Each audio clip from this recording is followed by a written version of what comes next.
Hello and welcome to the 50th Everybody Dice podcast. If you've been with us since the beginning, then thank you very much.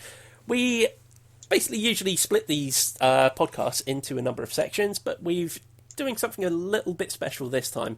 See, our patrons have elected that we go back over our top 50 games that we wrote on the website a little while ago, and we're basically going to review it and pull it apart, suggest things that maybe go in where other games shouldn't be there. So really, we're jumping straight into the big topic.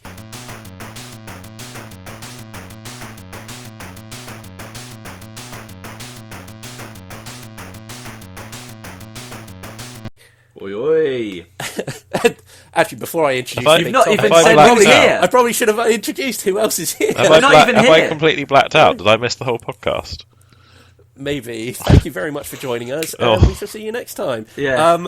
I'm Steve, and today I am joined by... It's Daryl. And Ian. Hooray! We're all here. The gang is back. We are. So what we're going to do is we're going to look at each entry. We're going to try and whiz through 50 to 20 as quickly as possible, but we're still going to discuss a few things and maybe suggest some games that should be there rather than some of the ones that are in there. We're also going to read what we originally wrote on the website as well. It is worth noting that the website has not been updated for a long time and is in fact going to be closing down fairly soon.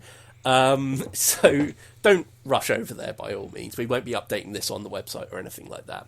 But anyway, shall we crack straight on with this? I think so. Yes, Okay. we should.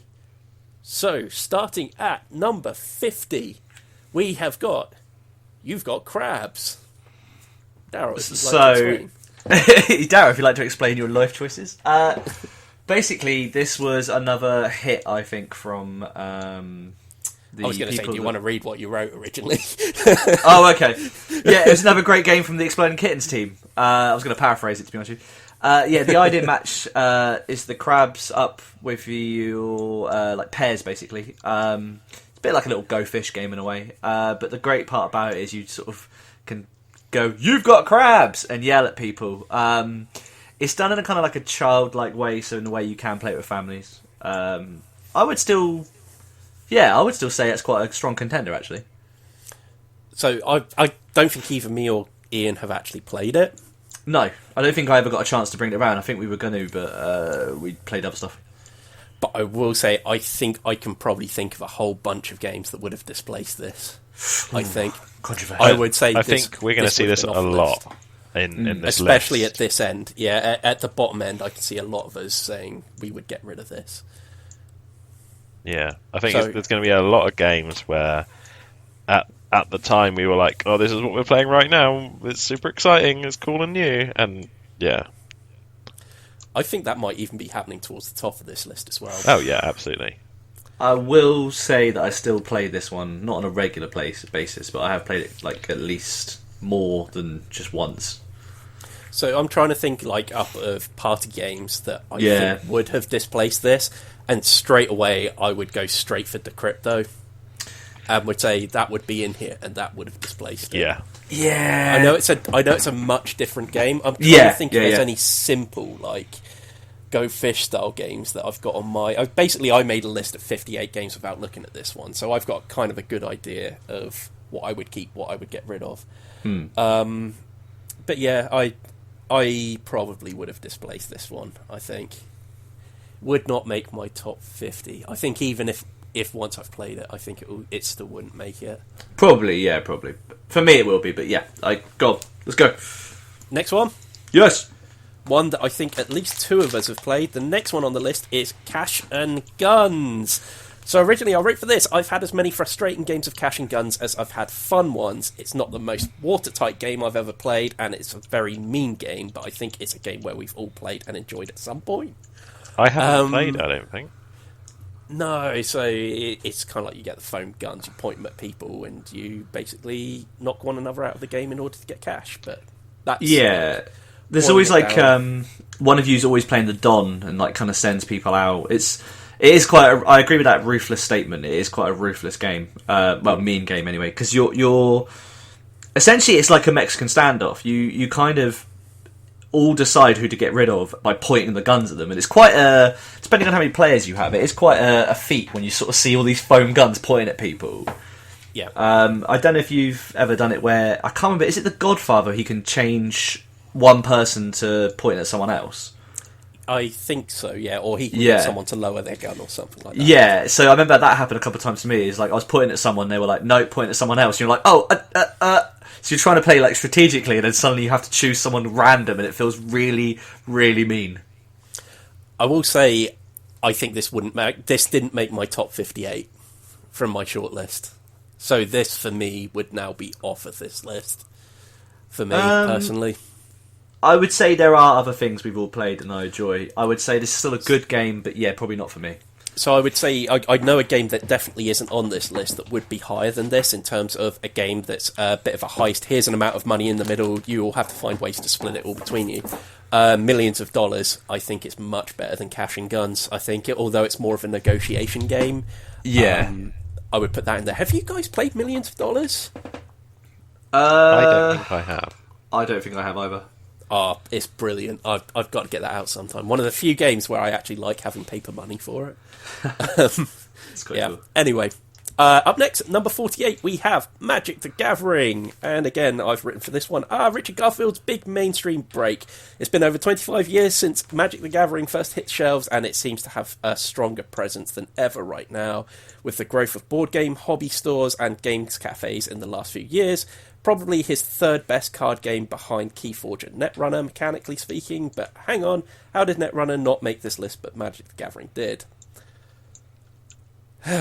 Go on, answer the Netrunner. I would put this out of the list, and I would bring in Netrunner, personally. Do I think the issue is here? Is that when we made this list, I think we did it with a background sense of going, can't not have Magic in this list, right? Because how big it is and how popular it is. And I think if you asked us personally whether we'd have it in the list or not, I think... when was the last time any of us played Magic? Do you know what I think the last time I played Magic was? You know that when we did these... You know that picture we've got on the website of us playing Magic? That. Yeah, probably is the last time. That is the first and only time I've ever played that game. Yeah, it's... Honestly, I think there's much better out there now. I really think there is. I think, if anything, the popularity of Magic since we wrote this has actually dimmed a little bit. I think it may partly be to do with just how big Keyforge has gotten, but we'll be getting to that later. Yeah. Should we move on to our next one? Yeah. Yes. At number 47, we have Gloom. We didn't really explain this one before. I literally just wrote, after the last entry, I hate this list and I want it to die.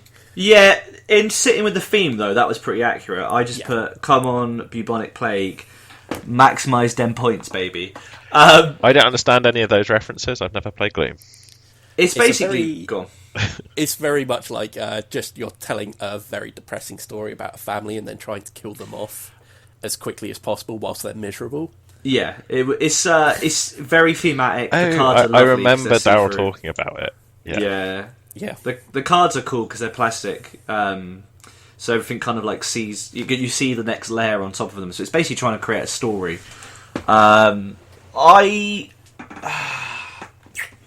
I still think it, for me personally, I would keep it there. Maybe I'd push it up a little bit, but because it's still, for the game it is, I would say it's still quite a nice, fun kind of, depressing, but also, interesting game.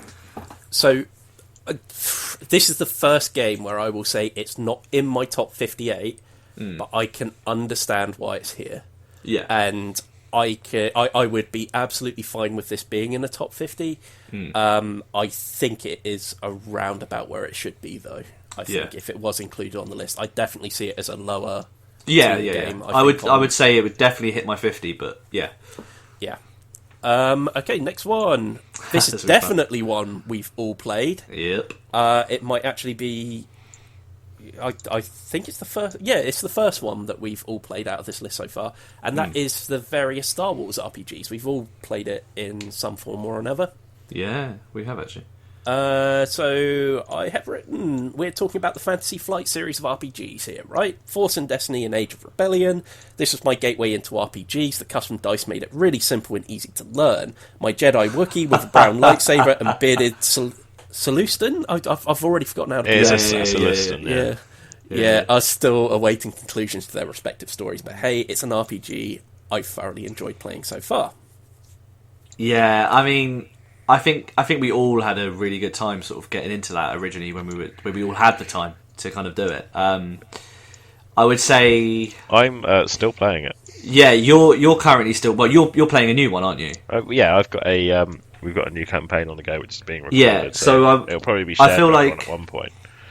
You're probably the best person to ask. Does this deserve to be there? Yes, it'll go you're higher. Currently actively higher. Yeah. What higher? As in like a higher as in number, yeah? lower. Yeah. As in higher. It should be as in higher. Yeah, higher on the list is better. Number one, I would say. Yeah.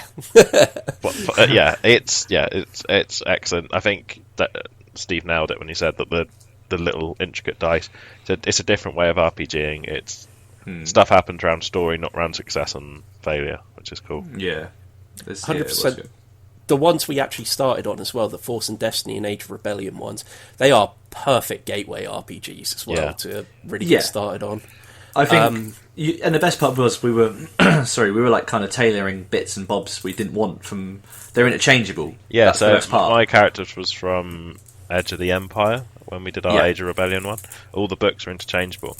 There's a Clone Wars one now as well. So there's so many books you can introduce different characters. So the amount of source material there is huge. Very cool. So in terms of me, I will say again, this is much in the same vein as Gloom, as it didn't make my top 58, but I will never complain about this being on one of our lists. I don't think the top 50. I think it's worthy of a position. I would make a big Darryl? boy argument for it going like top 10 for me, but that's the only thing is honestly be lower end for me, just to clarify, but it's still only because there's so much more I would put up near top. That's literally the reason why. Personal preference. RPG wise, I would say it's a toss up for me. I wouldn't put it any lower, so it wouldn't be like 48, 49 or anything like that. I just don't know if, having played the Call of Cthulhu, which has also got quite an interesting way of playing stuff, I don't know where I sit with both of those at the moment. Yeah. I think it's fine where it is, but I don't know if I'd move it. Okay. Okay, let's move on. Next up, we had at number 45, Formula D. Roll to move is a bad mechanic that should not be in any board game, but it really works in Formula D. You use a different dice depending on the gear you select at the start of your turn in this otherwise standard race to the finish line. So what stops you from staying in the highest gear and getting to the end as quickly as possible? I hear you ask. Well, every corner requires you to stop a certain number of times in it, or you'll take damage, or worse, crash out. Sorry, can I just ask Ian, your part, who threatened? We hadn't on when we played this for the first time as a group. There was an ongoing joke that I took absolutely zero risks, and I had a wife that slept with all the other competitors while I was taking so long to cross the finish line. That was a Matt joke. It was a Matt joke. It was me and Matt were actively discussing that. Yeah, it was. If you were a Formula racer, that would be what was happening. Yeah. I'm the most boring Formula racer. I like the idea you got a big moustache as well, like proper British. Why did I speak like that if I'm British? That was not a British accent. I don't know what it was. I don't know what it was either, to be honest with you. I'm so sorry, I apologise. So, something I am going to say about this is I don't think it should be in the top 50 anymore. Ooh. And I'm pretty sure this is one that I put in here. I'm pretty sure. I think it's going to be a case of, because we've played two others. I 100% would go. I think Eldorado, Flamme Rouge, Rallyman GT. Rallyman GT, yeah. Like, between all of those, I think that has firmly bumped this off this list by this point. I think. I think I would say yeah. For me, I prefer I prefer the other two. Not so much Eldorado, but I prefer Rallyman GT and the bike one. I think Flamme Rouge is already on this list, but I mean, I really enjoyed Eldorado as well. In terms of being a different race game, I thought the theme for that was incredible, and I really liked the card system for that as well. Yeah. But yeah, that's my take on this. You guys? I would say the same, down, yeah. out.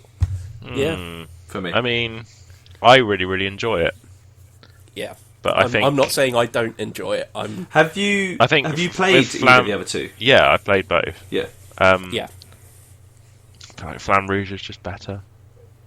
Yeah. I don't know. Oh, yeah, I think I would struggle.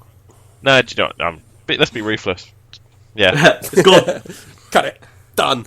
You need to do like a thing of you as like Alan Sugar firing them. What, all the So individual good. races. No, the games. Like, the board game sits up on the desk and it's like, you're fired, kind of thing. Wow. Yeah, I mean, I don't think that's anywhere near as effective TV if I'm just yelling at inanimate objects. I don't know, I think people would still watch it. Probably. Fair enough. Yeah. Okay, moving on to 44, we have Holmes and Watson. A game that will either have you feeling really smart or really dumb. It's a competitive race to solve the crime, but wait, Sherlock Holmes has already solved it. In this game, you'll be racing to important locations, noting down important information, setting up police barricades to block the other players, and just when you think you've solved the case, a player will visit Sherlock when they think they have the solution. The table will hold their breath, because if they get it right, they win. But should they lose, they are out. One of my favourite games when you have a high player count. This still made my top 58. I want to play it more. That's the problem. I haven't played it enough, if I'm perfectly honest with you, but like the games we played of it, like the few games we've played, I thought were amazing. I did enjoy that one that's in the photo. Yeah. There's an interesting thing here, because Laura recently got a board game for Christmas called 221B Baker Street. Oh, yeah. Yeah. And it's super similar, but sort of simplified, I guess. Yeah, I mean, this one is... From what I've played of 221 Baker Street, this is a lot more kind of... It's almost more focused on the investigative side of it. Like, you have to take notes, and then you can't revisit those locations again without going back and seeing the bits again. So you have to take down information. You have a couple of special powers as well that let you... that can do things like force the person that's at the location to read aloud their information that they've got on there, but there's nothing on the card to say like how slow or how fast they actually read that text. So if they can zoom through it and not give anyone a chance to take notes down, they can do stuff like that just makes it really fun. I don't think I'd put this much higher on the list than where it is, but I would certainly be keeping this one on the list. I think that's fair. Daryl? Like I say, I do really want to continue playing it, because it was one of those games, especially now, I feel like it'd be really fun to play, but I think it's just the high player count puts me off a little bit. Yeah. It is certainly one that you do need a few more people in order to play. It loses its appeal a bit as you get fewer and fewer players playing. Anyway, here comes the next one. It's 43, Zombicide Black Plague, in which I have said such an improvement over the original Zombicide to the point that I don't think I'll ever play the original again. Lots of miniatures, lots of variable map pieces. It's an expensive game, but you get a lot for your money. In terms of this being an expensive game, it's not so much anymore. It's really cheap now. Especially second-hand, you can get it really cheap. But I was going to say, when you consider that this is a miniatures-based game, even compared to other miniatures games, it's cheap. Consider, I know, alright, say the Awakened Realms games, they do a lot of figures, but they are very top tier. Yeah, I mean, the miniature quality in this is lower than you'd find in, like, an Awakened Realms game. But I think Zombicide would actually be off my list altogether now. I think. I haven't played any of the more recent ones. No, So, I like, don't you've think... got the Zombicide in space. You've got Zombicide in Green Horde one, like the... that's part of the Black Plague one. Is it actually? I always thought it was just a is. standalone. Oh. I think you can play it as standalone, but it's one that works within the Black Plague rules. It's a difficult one for me again because it is quite a fun game to bring out. I won't deny that. But I think there's a few games we've played since with maybe a lower miniatures count that are a little bit easier to set up, and I would say a little bit better as well. Yeah, I mean, I don't have... Even on my list of 58, I've got to admit, I don't have an awful lot of miniatures-based games on here. Like, even from a board game standpoint. I was thinking like the Judge Dredd one. Well, not it's like 2000 AD one. I was thinking that was quite enjoyable. Oh, the Judge Dredd Helter Skelter. Was that the one where you had like the 4 factions and you kind of did the... Yeah. Yeah, I quite enjoyed that, and that sort of come into mind as a bit more... Yeah, I mean, Maybe. I mean, in terms of boards that have a lot of miniatures on it, I think the ones that I would mention are already on this list, further near the top, I think. But I think Zombicide is just one of those games that's been played now so much that I think it would be gone from the list now, I imagine. Yeah. Like I said, it didn't make my top 58. No, that's fair. So, yeah. Ian? Yeah, I mean, I see the appeal, but I think you're right. It suffers from that level of... At the time we put it in there, we enjoyed the... It's not even that fresh, because obviously it's sort of... It's moving on from the original Zombicide, but I guess at the time it was, this, so much better, much improved, A star, and now we're like, we've sort of gone on from that. So, like, another one that suffers from the degradation of time. Yeah. Okay, moving on to number 42, we have Secrets. Okay, so I have a friend that is great at reading, who is what Secret Role... Oh, God, I wrote this really bad. I have a friend that is great at reading, who is what Secret Role in games like The Resistance and Coup. That doesn't make any sense. I'm an idiot. I have a he does friend not that have is so great much at luck in reading, Secrets. who is what Secret Role in games. Yeah, that makes sense. Like, just yeah. worded weirdly. I have a friend who's great at reading, who is what Secret Role in games like The Resistance and Coup.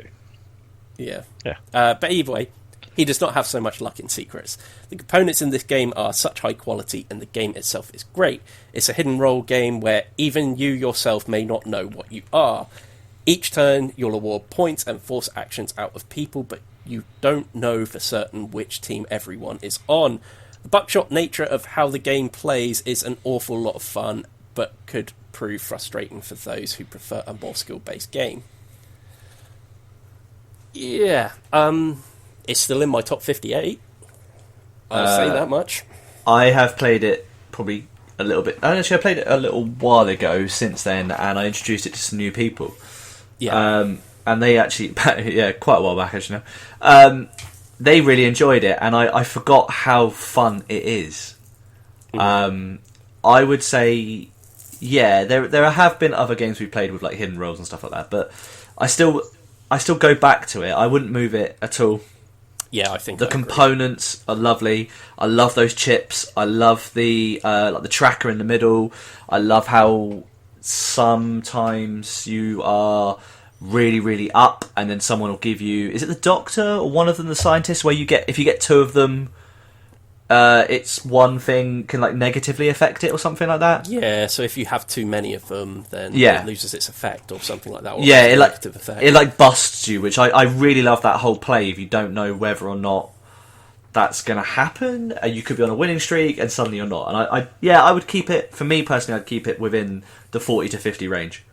Yeah, I think so too. Did you ever play this one, Ian? Yeah, I played it a couple of times, so I really enjoyed it.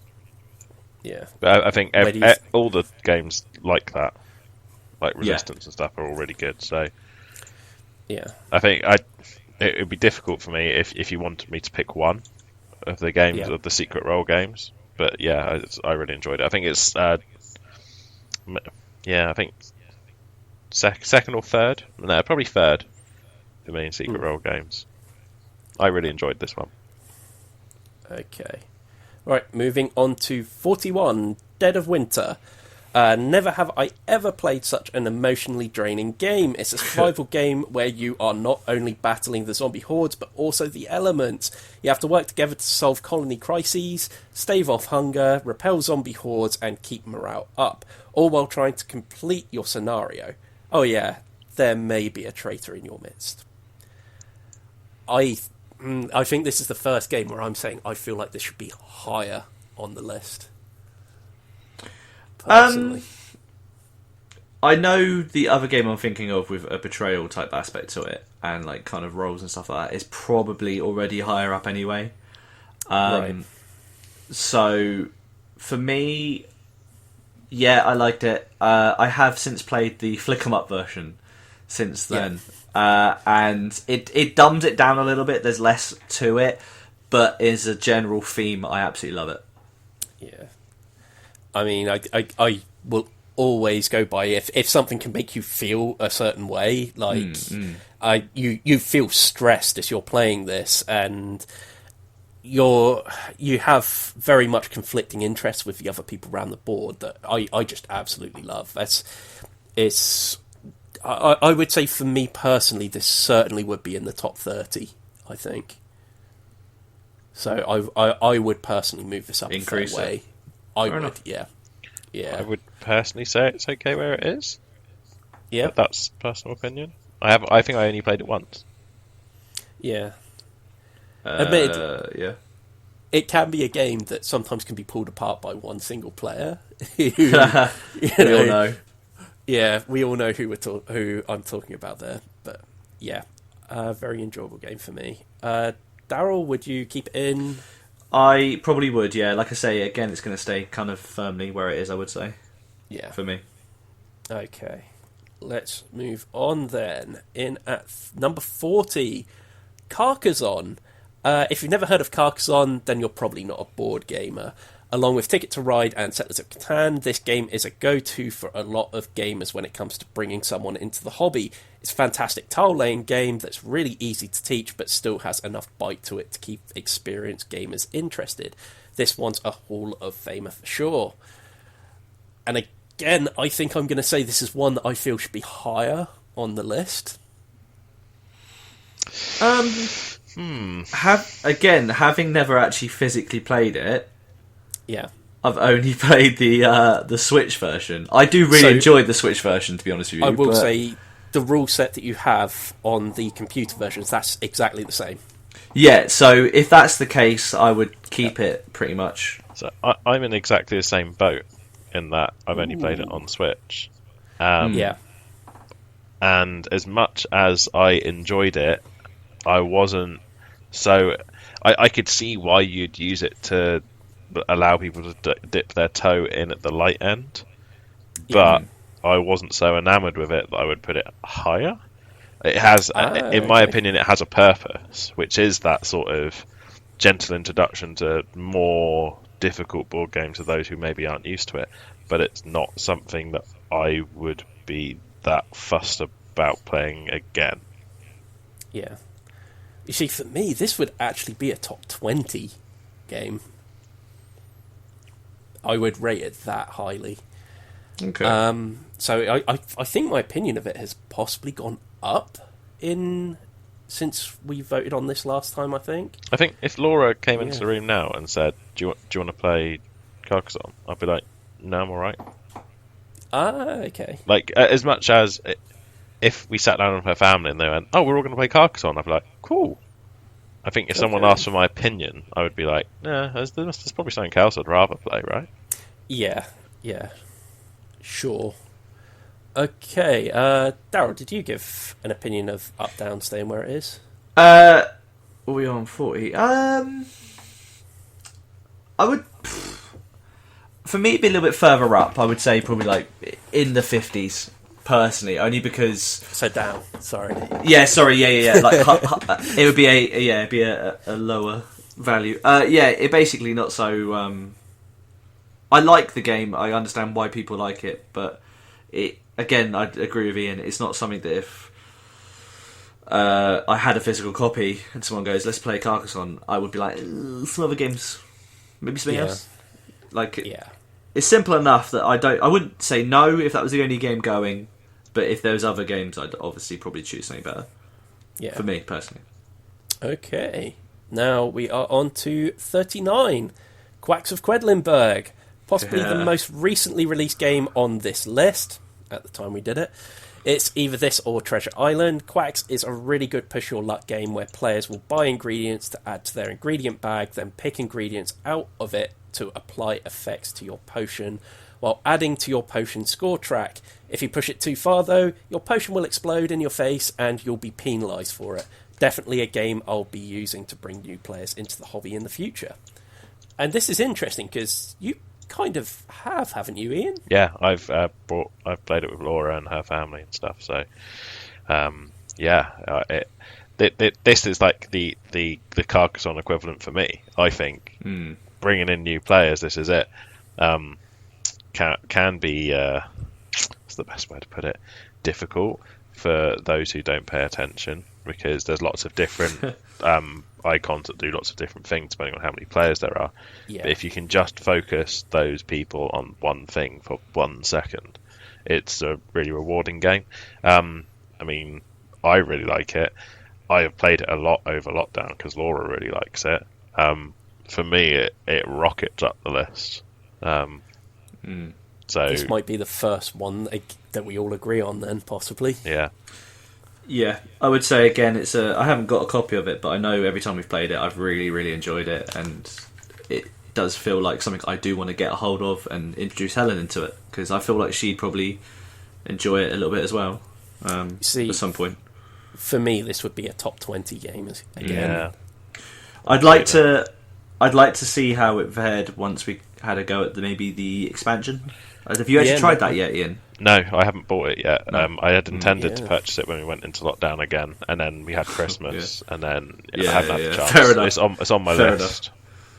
Yeah. Okay, moving on. Number 38, Honey Heist.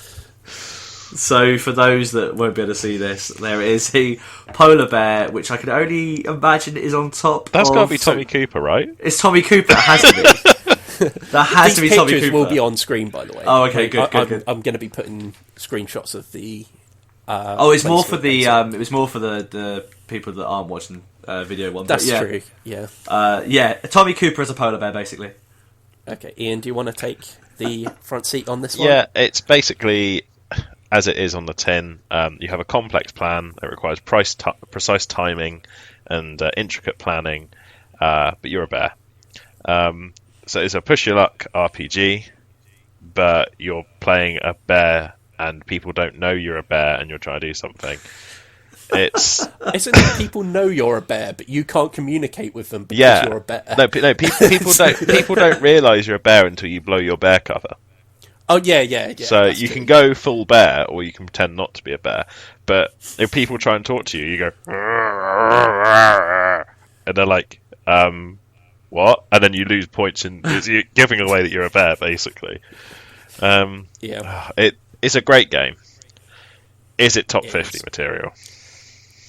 No, this is one me and you talked about before, and I think we both agreed that it wouldn't be. I think this is the one where I would say, more so than the Star Wars RPG. I know Daryl mentioned it before, but the Call of Cthulhu RPG alone would wipe this completely off the list. I think something to note with Call of Cthulhu RPG as well is that I've been playing a new one of those in the last week or so, and it's called Pulp Cthulhu, and it's based off exactly the same system. Nice. But you know how in Cthulhu you're just a normal person and bad stuff is happening around you and there's not much you can do about it. In this one, you're Indiana Jones. Yeah, you're the Luke Skywalker. You're the guy. You can do stuff. Yeah. You're the hero, and we're playing a version of that it's set in like 1930s, but we're all very heroic characters, or competently skilled characters like that. And it's been really fun, and it's refreshed Cthulhu for me, and that's why, I mean, yeah, definitely got more depth than Honey Heist. I think this is one of the things when we were talking about this the other day. I think we said that this is a really fun game that we had a lot of fun playing, but it got this high up the list because it was what we were playing at the time we made this list. Absolutely. But yeah, still a really good game. Heartily recommend wouldn't it. be in top 50. Yeah, 100%. Daryl? I never played it. Did you not? No. Oh man, I thought you were there as well. No, Okay. I think I was actually away. Okay. Right. Okay, moving on at number 37, Quadropolis. I mean, this game is SimCity in a box, right? That's literally all that was written on the site for this one. And it kind of is. You're just building your own little city on there. You're assigning people and energy to the different places. And it's just a real simple placement game kind of thing, like take resources and pop them on there. This was still in my top 58 list that I made, but I feel like it would be lower than 37. Yeah, I enjoyed it. We haven't actually played it since, I don't think. I honestly feel like this is one of those games that would have been teetering between like spot 50 and my other 8 that were on my list. Yeah, what was the other game we played where you built towers on, like, buildings on top of each other? Are you talking about Mega City Oceania, the No, dexterity game? No, we played it with Andy. You had to buy. Are you talking about Estates? Was it one where you bought shares in? Yes. Yeah, and you bought contracts or something like that. You see, for me, Estates is a top 15 game. See, I imagine that's not going to be on here, but that probably for me, I found that a bit more enjoyable than Quadropolis. I completely agree. I mean, the Estate, since I've played it, that's been like, honestly, that's one of the games which I've most enjoyed playing in the last couple of years, to be honest with you. So, like, the Estates for me is probably why I would say this one is really teetering on that edge of 50 for me. Yeah. But, yeah, it's largely because something better has come along. Ian, did you ever play this one? I did not. Okay. Nor did I play Estates. Oh, right. I don't think you did actually. I don't. Yeah. Think you were... Really decent game, but yeah. Moving on then to number 36, we have Codenames. Out of everyone I know who plays Codenames, I think I enjoy it the least. And it's not that I don't like it. In fact, I think it's very good, but there's other party games I enjoy a bit more. I can't deny, though, that Codenames has created a lot of moments for my game group, and we've had some really entertaining games. The word drop has become a source of much hilarity and ridicule as a result of this game. I feel like even what I wrote there has pretty much condemned this already to being out of my top 50. I think the issue we're going to find is that even recently we've played sort of lack of communication style games. Like in the last year, the amount of games we played where you really can't communicate fully. Yeah. You know, is off the top of my head, you've got letter jam, you've got crypto, you've got trap words. All of those would have displaced this, and I don't think any of those three are on this list. I feel like this deserves the credit of being a decent predecessor to those games. 100%. But the other games improved on it in a way that it can't compete with, sadly. I mean, I was talking really briefly to Ian before we started this of games we want that I'm thinking of trying to play over Zoom and stuff soon. I do want to play Codenames over Zoom. There's an app out there that is really good, and I think could be a lot of fun to try out. But yeah, that's for another time. You guys? I would say, to be honest with you, I do like Codenames. It's super easy, but I don't own it. I don't think I'd buy it. Only because, for me personally, currently, Decrypto and Letter Jam are so... These are funny. This game's really funny, and it does get some really good conversations going around the table, and it is funny. But the stuff you can get with Letter Jam and Decrypto is so much more pure. Yeah. Like, so funny. I mean, to defend it a little bit here, despite the fact that I now have code names and letter jam and trap words, I still don't feel the need to sell code names because I feel like there's still life in there, definitely. But yeah, wouldn't be on my top 50 anymore. It's not in my top 58 as of now. But yeah. Okay, moving on. Number 35, we have Space Team. Okay, do we read this one out in full? Yeah, okay. Let's do it. Yeah. Let's do it as it's read out. Okay. Go. Daryl, Ian, will one of you please give me your greasy apparatus? I need the long thing. It's like two sort of ball-shaped objects at the bottom. There's a top kind of dome-like. This game is so good. People keep shouting and doing weird things, such as interactive game. Pull yourself together, man. I can't pass to the right. I'm having two heaving circles with little nubs on. Essentially, that's how a game of Space Team basically plays. Just people round the table shouting ridiculous stuff at one another. So good. It's a game that is an absolute dead cert if you're into your innuendos. And it's an expansion, isn't there? What's the expansion called? Yeah.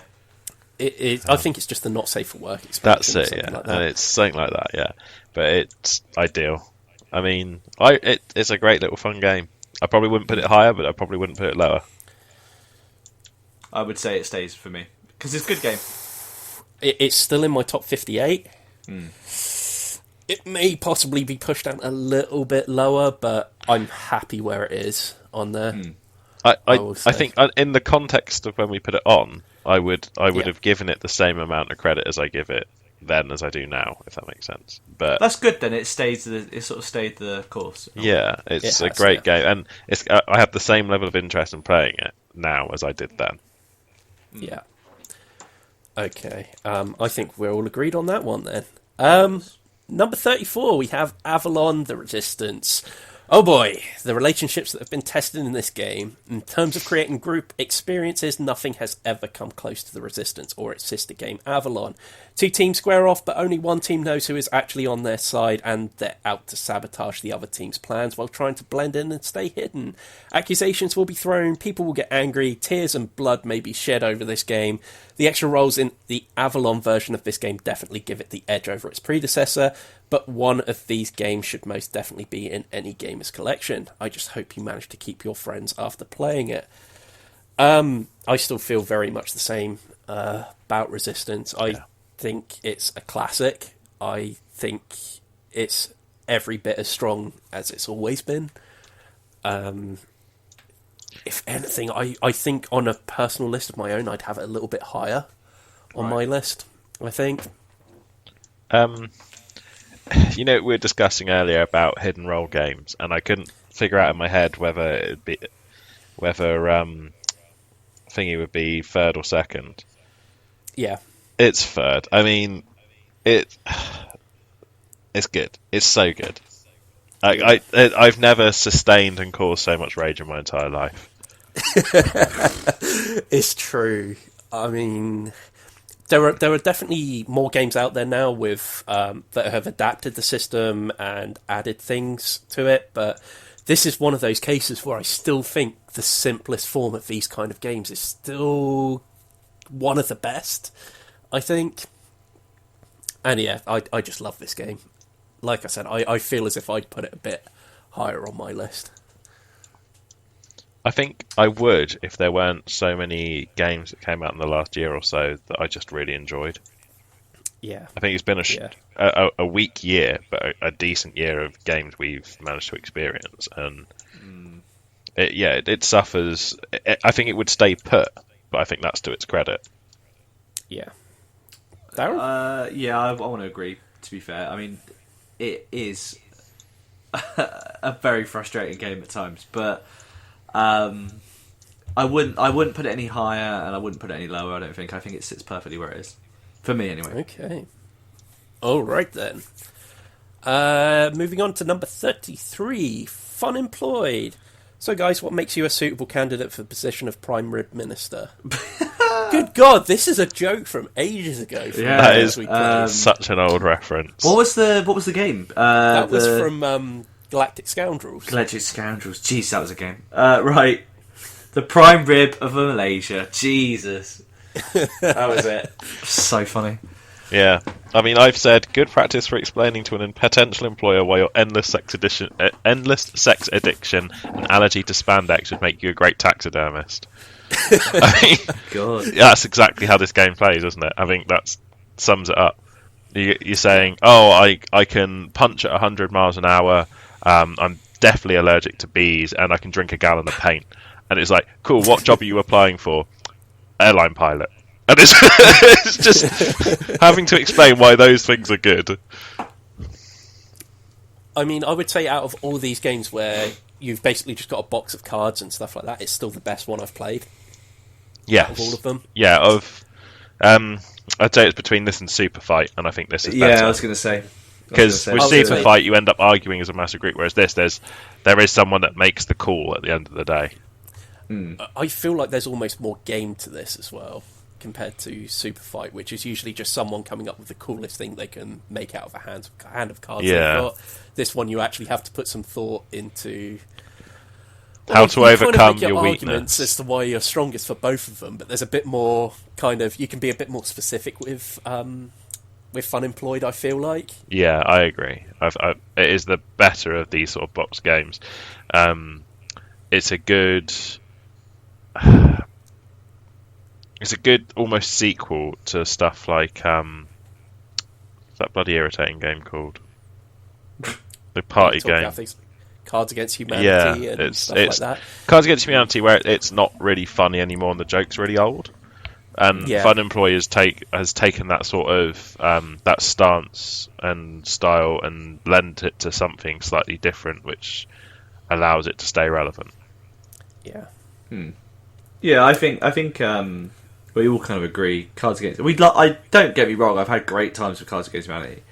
I'm sure I still have good times with Cards Against Humanity, but like there are this kind of version of games out there, and it's sort of kind of shows you that you can still do stuff with the whole black card, white card thing. Yeah, I think the problem drawing with 2, drawing 1 or whatever. Cards Against Humanity is twofold. One of them is I've heard all the jokes. And the other is sometimes you play it with people and they just put the 5 most offensive things together they can with zero context or understanding. It doesn't make any sense. Yeah, and that's what wins rounds in Cards Against Humanity. It's like, oh, why did the president of Japan do this? And it's just the response is just as crude as it could possibly be, but makes no sense to the context, and that's what wins. Whereas with this, it's sort of there's a level of context, there is a way to win it, and you are trying to convince someone almost. 100%. It's almost like in this game, the onus of being funny is more on the person rather than the cards. Yeah. I think anyone can lay down the card that says that Sean Bean went to Vietnam and killed a bunch of people with a burrito. And do you know what I mean? Like anyone can just play that card and go, that card is something funny. Whereas this is explaining why several unrelated things are contextually appropriate, and that creates a comedy. Yeah. Okay. I think it's about right where it is. Yeah. I think so. Probably. I think I'd feel bad. I think I might drop it a few places to stuff like Avalon. But it would stay in the top 40. Yeah, I was thinking much the same thing. 100% is definitely still in the top 50. I think, like you said, probably still in the top 40, but maybe being bumped down a couple of bits. Daryl? Yeah, I would say I wouldn't get rid of it. I don't know if I'd keep it where it is, though. Personally. Okay. All right, then.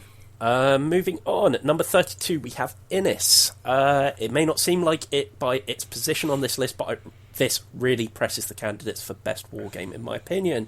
The card drafting system works really well. The fact that fighting someone isn't always your best option, and the choice to use Celtic mythology in this game meld together to make this game really interesting and unique. Its artwork is also really striking and helps make this game really stand out above the competition. I thought this at the time. I feel like this would be higher up the list if it was my personal list. I certainly think it's the best strategy-based game I've ever played. I think the card drafting system works really well. I think knowing what your opponent sitting to the right of you didn't take is, in terms of the card drafting aspect of it, makes this really interesting as to trying to work out what their intentions are on the board. There's just no other game like this, and it works really well in terms of a dude's expanding on a board goes. Dudes expanding on a board. Yep. Was this the one where I won somehow? You did win, yeah. I think me, Pete, and Matt very much got into a scuffle, and you kind of just took advantage of not being part of the scuffle. Yeah, I don't think I had the war. opportunity to. Yeah. I think that's definitely what happened. It was something like I went around and just did the whole building of something. I think I had to build so many temples or castles or something like that, or I don't even know what it was. But I managed to get around just being kind of like a nomad and doing that while they were just having these full-on wars. Well, it was literally, if I remember right, the end of that game ended with Matt basically saying to me and Pete, "Why were you attacking me? You blatantly just let Daryl win the game." And it was, I swear it was Matt in the first place that started being aggressive towards me and Pete. I feel like, yeah, I'm pretty sure he did, because I remember him sort of turning around and going, "You've got this now." And I was like, huh? Yeah. But yeah, I good. find it a really interesting game. I'd love to crack that out again, actually, and have another go on that.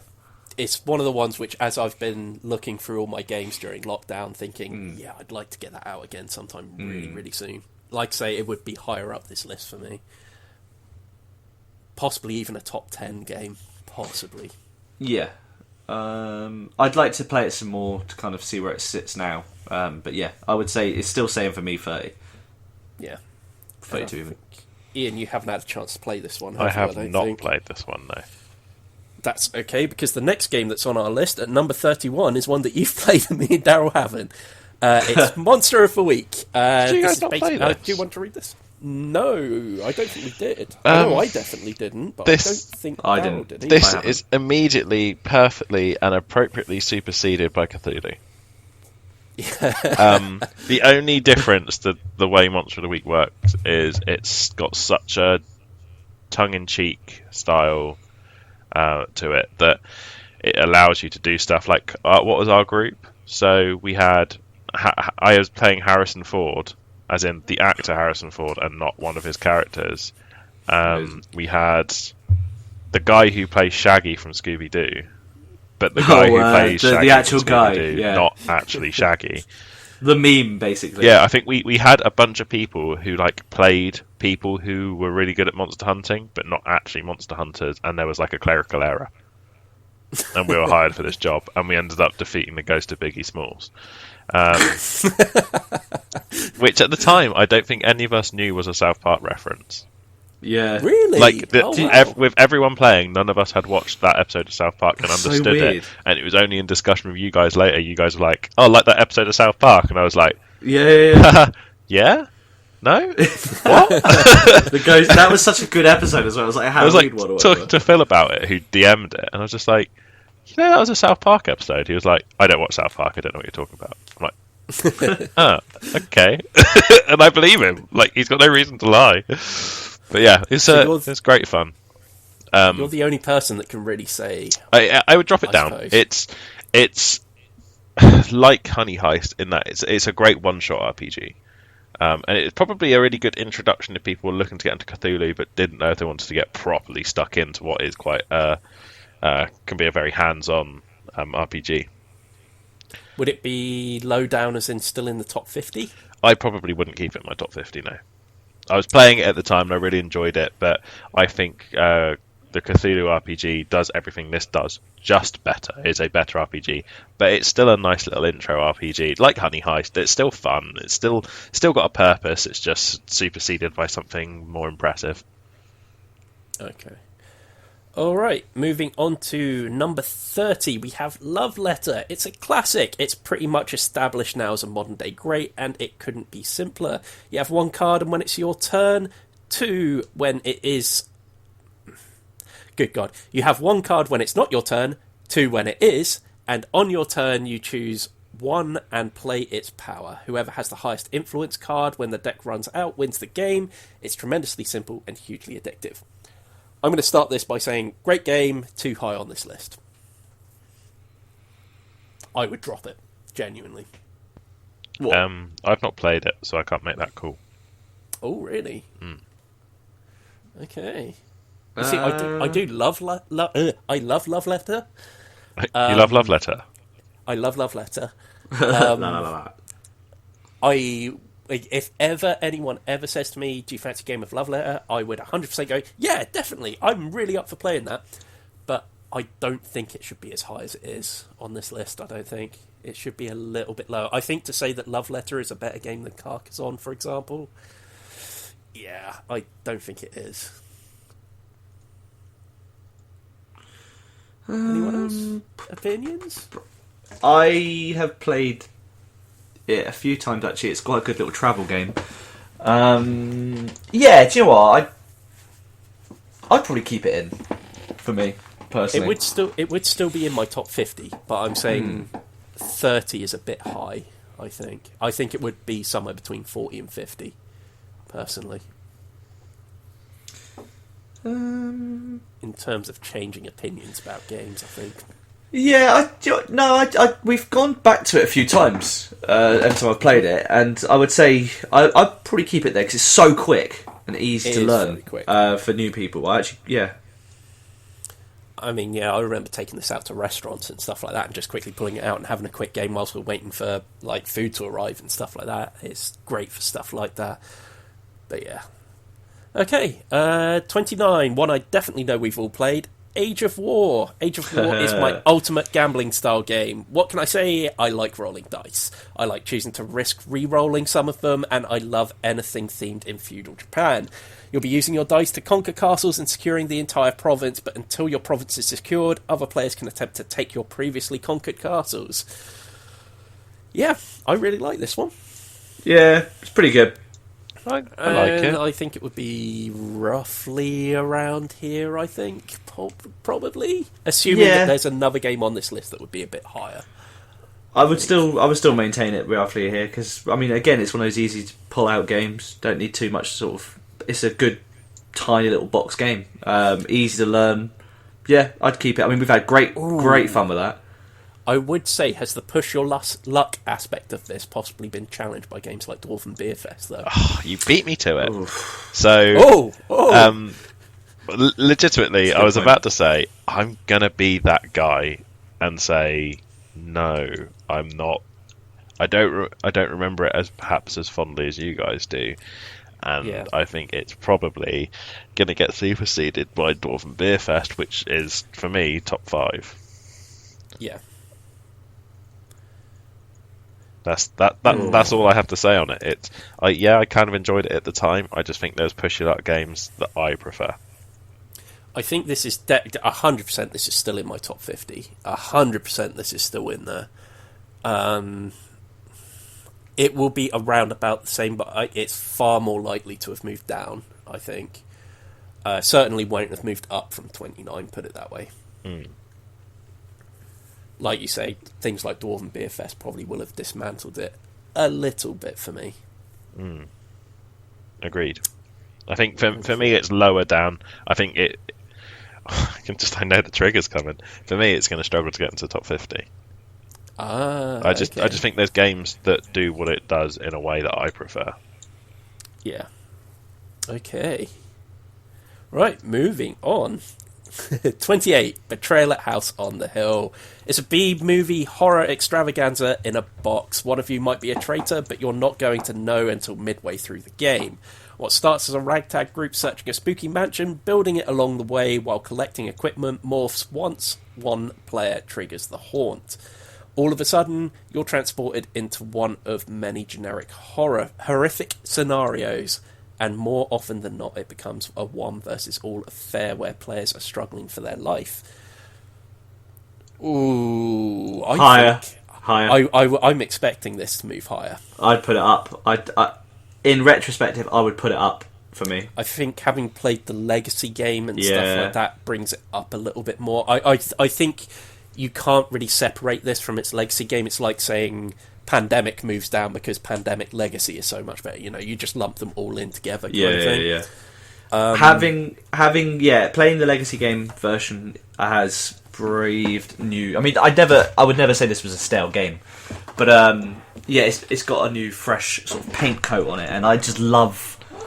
I think I love a lot about it. I love you don't know what's gonna happen, you don't know what scenario you're gonna have. There's such a great, and it's easy again. It's another easy game that adds a few extra kind of things in it, like the omens and the different abilities and stuff like that. But overall, it's still quite a relatively simple game for people to get the grasp of. Yeah, for me, straight back up. I put it up higher. Yeah, much higher. Like top 10 for me. It's definitely in my top 20, I would say. But either way, I think we're all agreed that this would be further up our list now. Yeah. I think. Okay. It's aged extremely well. Yeah, definitely. Okay, moving up at number 27, we have Easy. Hill Team. Easy. Man. Yeah. Brutal, but it's going. Yeah. I have in my head Warhammer 40k will probably stay on this list, but like it's plummeted. It for me at the time, and I think I was thinking nostalgically as well, and I think I've said already, we were thinking this list of but what are brilliant games that everybody enjoys that we can put on our list. Yeah, I think 40k in general would have been up there. However, I'm a big boy now, and I don't need GW telling me what to do. And it, I mean, Kill Team isn't in there anymore. I think it's probably worth summing up 40k as one thing, as opposed to us giving it individual credit. Okay. But I mean, I'd say 40k stays in my top 50, but yeah, it's doing well too. Yeah, I mean, my opinion on GW games in general is quite low, and I don't think any would have made my top 50 to begin with. In fact, as far as I can think of, although Infinity is my favourite miniatures-based game, I don't think even that would be in my top 50. I think, and despite the fact that I've just said it's my favourite, I think the only one which I think would kind of still be around the top 50 would be X-Wing, which I can completely understand why people think it's a brilliant game. Can I make an argument for something that just flat out replaces it? Sure. And not far off this position, probably lower, but there's a GW game that, in my opinion, is just good. And it's something I've had to change my mind on due to prior experience, and it's Necromancer. Here we go. Right. It's by far not completely faultless, but it does the job with so much more suave and coolness. It's just better. Yeah. I personally, I don't know if we've individual story to everything you're doing. Much better game. Yeah. Daryl? I don't know if it's in here or not, because it probably isn't. I would say for me, this would go and Warcry replaces it. Right. For Warhammer-based stuff, if we didn't put it in here, I can't remember if we did or not. I would say personally, miniatures-wise, Legion's got me any day of the week. So I was going to mention that as well. Is that Legion? I can't remember if we put it in here or not. I believe it's higher on this list. That's good. I think so we will get Legion to is the better skirmish game. It just is. Definitely. We'll get to it. We will do. Okay. It'll get its time. Number 26, Flamme Rouge. Oh boy. Who would have ever thought a bicycle would win out against a Formula 1 car? In Formula D, you could mitigate your luck by changing gears. In Flamme Rouge, you have far more control over how you move through card deck management. What's better is that it themes perfectly, as you would need to pick your movement to break out in front if you want to play well, and will find yourselves fighting over second place rather than first for the majority of the race. This game is determined more by who plays smarter rather than by who plays the odds more, and that's why this game is so high up this list.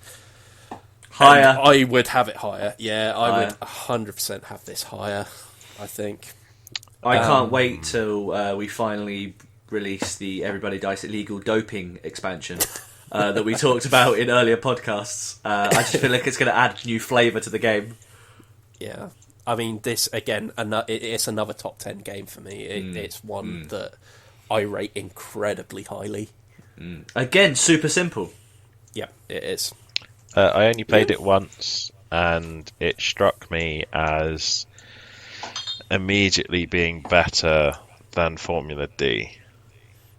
But like, not in a way that Formula D should be sad about, but in a way that you think, yeah, Peter Crouch was a decent player for England, but I mean, really, are you going to pick him over Alan Shearer if you got the choice in their prime? You can't compete. Sorry, Peter. This is Alan Shearer. Formula D is Peter Crouch. I like both a lot, but yeah, Flamme Rouge is just better. Yeah, I think Formula D's bigger worry now is Rallyman, I think. Yeah. A game that really does try to replicate what Formula D does, but does it a hell of a lot better. Okay. Where would you say it goes, Ian? I know both me and Daryl around that point. Around that point. Okay. All right. Number 25, Meath. Meath is a wonderful game about a group of mice attempting to take back their sacred cheese from the oppressive Red Dragon. It's a great push your luck game where players take cards from other players' hands, hoping to get the highest value cards while avoiding trap cards that cost you your current move value. I still love this game. Is this my favourite push your luck game? I don't know.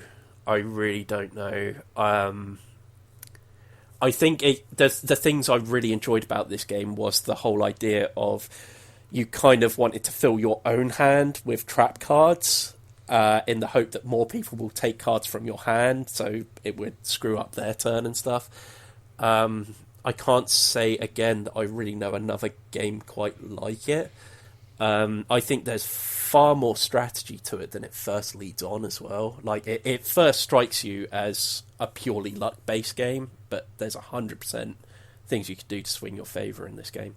I feel like I probably hold this game in higher regards, not just than you guys, but I feel I hold it in higher regard than most gamers, I think. I don't think this is a game with a great reputation. It would be in my top 20, though, I think. Wow. I mean, fair enough. I don't disagree, but I do. It's a great game, and I really enjoy playing it, but I can't... it would drop for me. Yeah. I think if you asked me if I wanted to play it, I probably wouldn't. Right. It's not that I don't want to. Again, it's like Carcassonne. It's a great little game. Not really in the mood for it, though. Yeah. I super enjoyed this game, but I maybe stay in the top 50, but yeah, it would drop lower for me. Like I say, I definitely feel like I enjoy this game more than most other people, I think. I think it is a really nice little game, but it's a nice little game, not a great, brilliant game. Yeah. Daryl? I had a really good fun with it. It may stretch to 30, but it wouldn't go much higher, to be honest with you. I really enjoy it. Again, it's one of those little mini self-contained kind of games. I just think that's great. I've got a feeling when we made this list the first time, it's as high as it is because I put it so high in my list, I think. Rather than it being like a couple of us saying this is a really good game. Yeah. So I think that's why it's so high in this list. I'm saying, me personally, I'd have it in my top 20, but I don't think many people would. Okay, on to number 24. Bang! Okay. A lot of people rather unfairly prefer the dice version of Bang over this one, calling the card game problematic. While early player elimination is a problem in a game that could last 30 minutes plus, the dice game is far more random and can end with players having to shoot someone they don't want to, making the game far harder to read. This game is far more focused, and games are usually entertaining enough that eliminated players, at least in my game group, still have fun. It's such a good game. It's as simple as I don't think I'll ever get bored of this game. I think for me it was higher on my list than 24. And I think it might have dropped off a little bit just because there's a few new games I picked up and genuinely really, really enjoyed. But yeah, I think it would stay in and around that top 20 mark. I think the fact it's missed out slightly is a reflection on all our thoughts, but for me it is in top 20. We always have fun. And if I'm not having fun, I'm absolutely furious. And either way, the game's done its job. I mean, the last time we played, and I had to flat out rage quit. I had to flat out go to bed. Like, I was so angry with both of you. That's why you missed playing Rallyman, wasn't it? That is why I didn't play Rallyman. I was so cross from Bang that I went to bed. Oh, yeah. I mean, I don't know if I could say anything other than try this game. It's so much fun. It is so good. Okay. Top 20. Yeah, I think again, easily agree. 100% would every time recommend it. I think I've played this loads of times, more than I can count. Yeah. And again, I love it. I love the aspect of drawing potentially either well, it's not really it's like a perk usually, isn't it, with your character? Yeah. And it works really well, even in the digital sense that we played last time. I easily would keep this. I'd probably push it a little bit higher because it does have that replay value over and over again. I don't think I've ever been bored with this game. Yeah. Ever. I think this is about where I put it. I think. I love the game. I think it's great. But I've got to admit, some of the sparkle has started to wear off just a little bit. I suppose you've played it a lot more than we have, haven't you? You introduced us to it, and we sort of went in on the journey. I suppose me and Ian probably played it roughly about the same time, and then that from there has only kind of grown. And I imagine, like you say, it does eventually lose its shine, but currently, still for me, hitting hard. Yeah. Okay, number 23, we have Bears versus Babies. And Daryl, I believe this is probably your Meath, I think. Yes, it's another one that's always going to be strong for me. It's another game. I wrote, deep down that babies are evil, right? Right, well, what better way to... God, we must have been real idiots writing like this. What better way to combat the armies of the nappy-wearing crawlers than by creating a Frankenstein monster to battle their babies? Do you know what? Mike would be proud about that sentence. That is an absolute banger. The idea is simple. It starts with a head, then a body, legs, arms, tools. No baby is going to stop the might of a panda vicar tank with claws and a power drill. Poke them armies, win those babies as trophies of war. So I kind of summed up what it is. It's a Frankenstein kind of game. You build the most ridiculous creature ever. It's not all just bears. There's T-Rexes and llamas. Yeah, I mean the taco velociraptor. Yeah, I mean some stuff is. I don't know if either of you guys played this or not. Yeah, I played it with you. It's so. I have not. It's so odd. But it's another one of those games from Exploding Kittens that just kind of, it works, it's easy to learn, it's quite fun, it's tongue-in-cheek. I got the Not Safe for Work add-on, so it adds the weird it's monsters. Dildos and butt plug arms and things. Yeah, so I've got go on. I think we did all play this together, actually. I think we have done, yeah. I'm sure I've played it with someone else. Me and Daryl played this whilst you set up for a podcast at your house. Maybe, and you were watching us. I think we were waiting for Sean as well. We played it as well, Daryl. Probably, yeah. I think so. Yeah, maybe. I would say, personally, there's been a few games, but most of the Exploding Kitten games, as party games in general, will always be in my top 20. For me, personally. I am not opposed to this game being in our collective top 50, but I would not put it in my top 50 myself. Okay. I can't really comment on that one, to be honest. What I can comment on is our number 22, which is Cockroach Poker Royale. You see this card? No? Well, it's a stink bug. Don't believe me? Flip it and find out. If it is, you're taking that card and putting it face up in front of you. If it isn't, I do. If someone gets 4 of one kind of bug in front of them, they lose. If someone gets 5 of one kind of bug in front of them, they win. That's where the magic lies in this game. There is no winner in cockroach poker, only a loser, and the table is going to be working together to make sure it's not going to be them. Every card pass feels like two people dueling in Deadwood. Great fun. Higher for me. This is a top 10, possibly my favourite party game. I think it's fine in the top 20. It's really, really good. Yeah. I think higher, but not top 10 for me, personally. Yeah. I'd go as far as to put it into my top 15. Top 15. Well, Yeah, what a spread. Yeah, because it's a perfect game. There's not too much to learn. We got gifted we as a collective got gifted a set at Christmas, and then I believe you gifted me a different version of the similar game, though, wasn't it? Cockroach Salad. Yeah, I've yet to play that, and I really want to know how that plays. But Cockroach Salad, such a weird title. But yeah, so I got Cheating Moth. Oh my god, we're spreading these insects. Is it the same company? Yeah, it is. Oh, brilliant! I really want to know how that plays. Yeah, I just love the fact that there's. It's such a stupidly fun game, isn't it? The lying side of things again. It's just like one of these things of just passing a card and just going, "This is a frog." Oh, it is. It's the look of like on that person's face as they go, "No, it isn't," and they flip it and they go, "Oh, it's a frog." Yeah. It's kind of like that whole thought process of what you go through when someone says, "This is a frog," and you kind of look at what cards are in front of you and you say, "Yeah, you would say it's a frog, wouldn't you?" So it probably isn't. And then, of course, they've double bluffed you, and it turns out it is. But, yeah. Yeah. Higher for me. Okay. Number 21, we have Lords of Waterdeep. I once famously lost €90 in a game of Lords of Waterdeep, but I still love it all the same.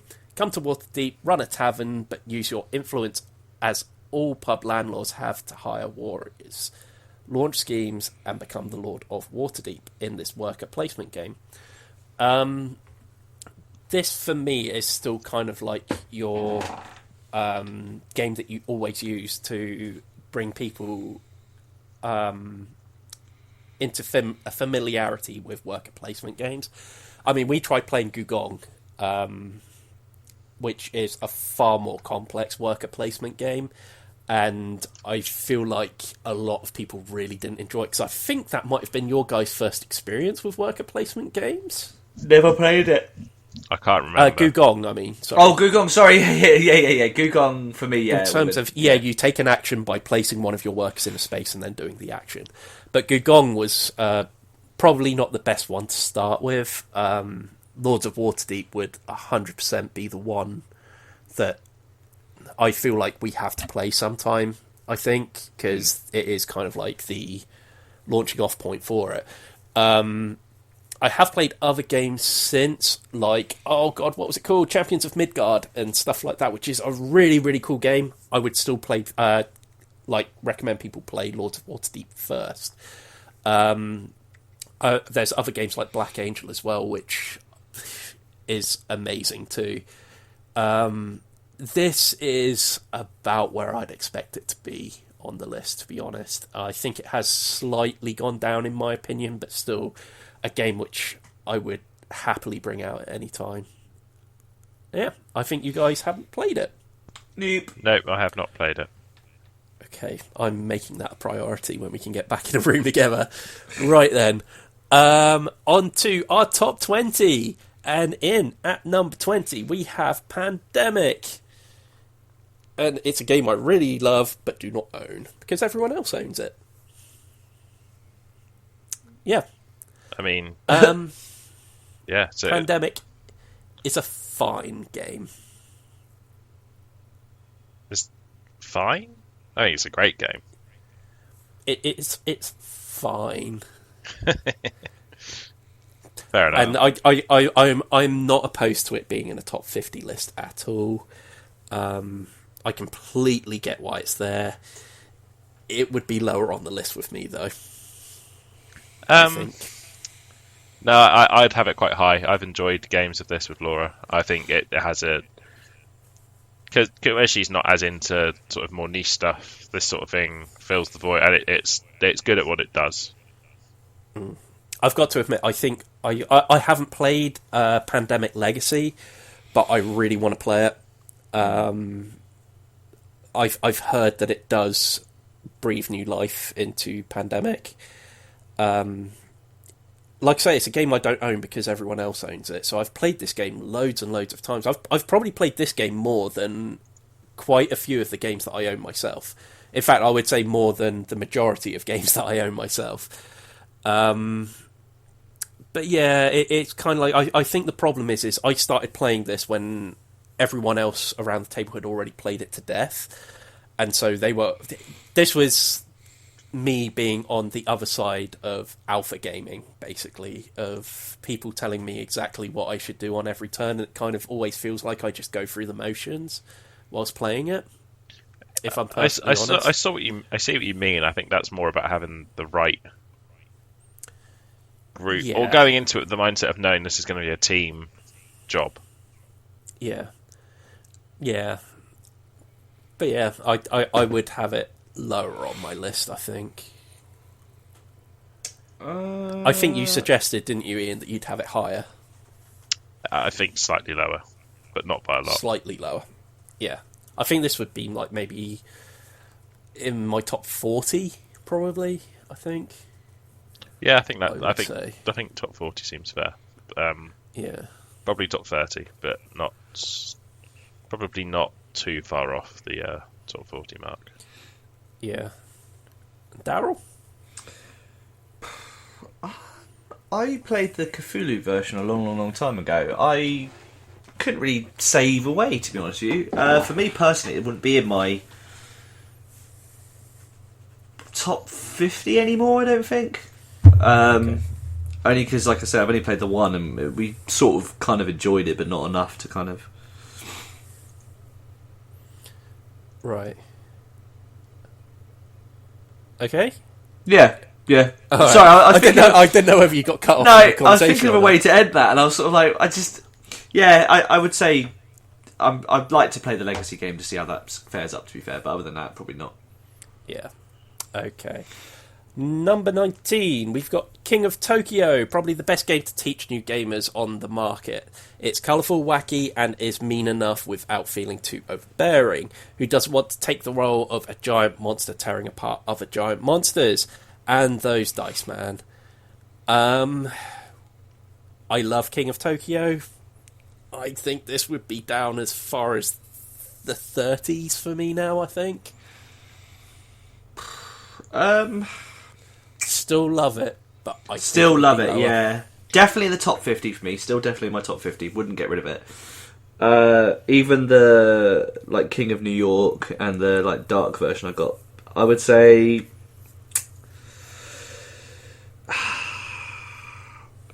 I'd push it as far as 30, but it'd still be quite high for me. Yeah. Ian? Never played it. Oh wow! Oh okay. I was not expecting that. Okay. No, never played that one. Then. Moving on, we have Star Wars Rest Destiny in peace. at number 18. I without realising, did the little cross thing, forehead to chest to shoulder to shoulder. Yeah. This poor game. I still love it. I do as well. I absolutely adore it, but I don't know. I still think top 50 for me, but it's nowhere near as high as we put it. For nostalgia and the fact that I would love to one day just go back to it, maybe, even though it is kind of pointless. I guess Among Us it'd be still kind of interesting. I think the fun of it isn't the making the best deck possible anymore. It's the I'm filling my deck with battle droids and stuff like that sort of decks. Or clones, and or I think something stupid. If you said, "Do you want to meet up and play it?" I would be like, yeah, it's in my cupboard somewhere. Give me a sec, and I would get my decks out, and I would be game. Yeah, I think I'd be up for it. I just, yeah. I feel like we should retire it, but I feel like looking back on this, I think we all had it in our lists before. Yes, and I think this is one that will be outside of my personal top 50 now. I think I really regret not putting Netrunner in my original list of this, but I also think, in terms of card games in general, like ones that you collect in some manner, I've got that, and I also have the Arkham Horror card game now that I think would just knock every other card game off this list for me now. But yeah, that's just me. I think it would stay in my top 50. Yeah. Daryl? Yeah, I'd keep it in the top 50 for nostalgia, but I feel like it's like ripping off a plaster, isn't it? You should do it. You just don't want to. Okay, I've got an answer right away for this next one. 17, Exploding Kittens. Off my top 50. Like, I don't even have to think about it. It would be gone. Still, for me, got a lot of life in it. Still play it every now and then. This is. I don't know if it'd be higher. This is only in Daryl's top. Wow. This is only in our top 50 because of Daryl. I think you put it so high. Yeah, I think. At the time, I really enjoy. I mean, I still do really enjoy the game. 40. I'd go as high as 40 on it. Right. Okay. It's not in my top 50. Yeah. Okay. We are moving on then to number 16, which I believe is a game that only I've played. So much like with Daryl with the last one, this is only so high because I put it so high in my list, and that is Five Tribes. I love the backdrop to this game, Tales of the Arabian Nights, and you get so many wooden pieces in this game. The way the game plays feels so unique. Every coloured meeple represents a different special action you can take, and they're spread all over the tiles. Then you take a bunch of the same coloured meeple from tile to tile in an orthogonal line. It's so unique, but works oh so well. Oh, there's genies in it too. This is still... to this day, this is a top 5 game for me, and I think that's why it's so high on this list, because I rated it so highly, and I still do. We did play a game earlier this year, at least me and Daryl did, Fistful of Meeples. Yeah. And that game as well is really, really good, but it doesn't come close to Five Tribes, in my opinion. I absolutely love this game. It's just one of my favourites in general. Okay, moving on to the next one we have all played. Number 15, we have One Night Werewolf. It's always joy to play a game that needs no rules explanation. That's all handled by the fantastic app and its great musical selection. It's a wonderful little social deduction game with accusations and bluffs thrown left, right and centre as the villagers try to pinpoint one of the werewolves as one person is selected at the end of the night to be killed. But maybe there are other people with their own motivation to be killed. I am the Tanner. Probably. Goddamn Dream Wolf.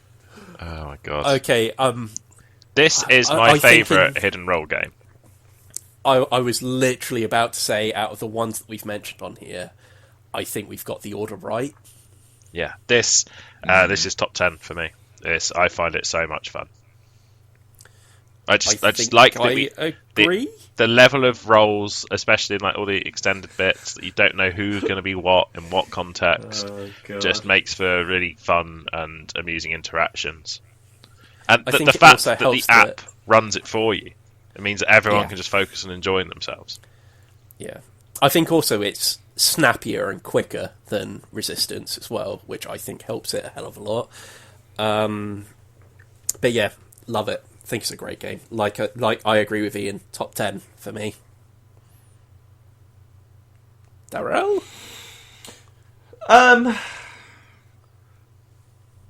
Yeah, I'd keep it where it is for me. I'd keep it where it is for me. I think it's those Dream Wolf, those 2 games of the 2 consecutive games of being the Dream Wolf upset me hard. I think that's the thing is, though, like, this is why, though, this illustrates really well why this is higher on the list than Resistance, though, because you do have those games of Resistance where you're the spy twice in a row, and you go, oh god, 2 times, and those games can last a hell of a lot longer, so you could be stewing in that. Oh god, it was just such a weird concept. You wake up during the night. I can't remember what else you had as an ability. It was just, yeah, you just saw things during the night, didn't you? Yeah, pretty much. Oh god. Okay. Moving on then. Number 14, Treasure Island. What a game. I can't think of another game like it. Players are drawing all over the board with dry white markers as they try to locate Long John's treasure, while one plays as the famous pirate and tries to misdirect them, as after 17 days, he escapes prison and heads directly for his treasure. It's not exactly a one versus all game, and neither is it cooperative, yet no one wants to see Long John Silver win. Oh, Long John! I love this game, to be honest. I think it's to be in my top 10. I think it might be about right. Yeah? At 40, I think it pushes the top 10. It's such a good concept. I think that's, like, we've always been you've always been searching, and I've kind of adopted the whole, I love to sort of play a good pirate game. And out of the lot, this 100% ticks all the boxes. I know it's not necessarily a pirate game, you're not doing a lot of plundering, but I love the whole orienteering side of it. I love the personal maps, I love the clues, I love the abilities. I love it. Yeah, for me, it feels like a really inclusive experience as well when everyone's drawing on this big map in the middle of the board as well, and just having that freedom to be able to do that is just kind of wonderful. And then like kind of learning stuff from other people, and then having the little treasure chest and like having lies potentially as the clues. I love it. Yeah. Did you ever play this one, Ian? Never played it, sadly. Oh man! Again, this is another one that has to be near the top of the list to play once we're out of lockdown. Then, 100%. Okay. This time I won't accidentally cheat. I was so bad. I just realized, like, afterwards, I was like, "Oh, you idiot!" Oh, is this the one where you gave me information? I copped you and Andy, I think, did I? Yeah, you gave us wrong information or something when it wasn't part of a power. I think you just misunderstood how it was. Yeah, but it sent us way off track. Like, yeah, it really threw us off. Okay.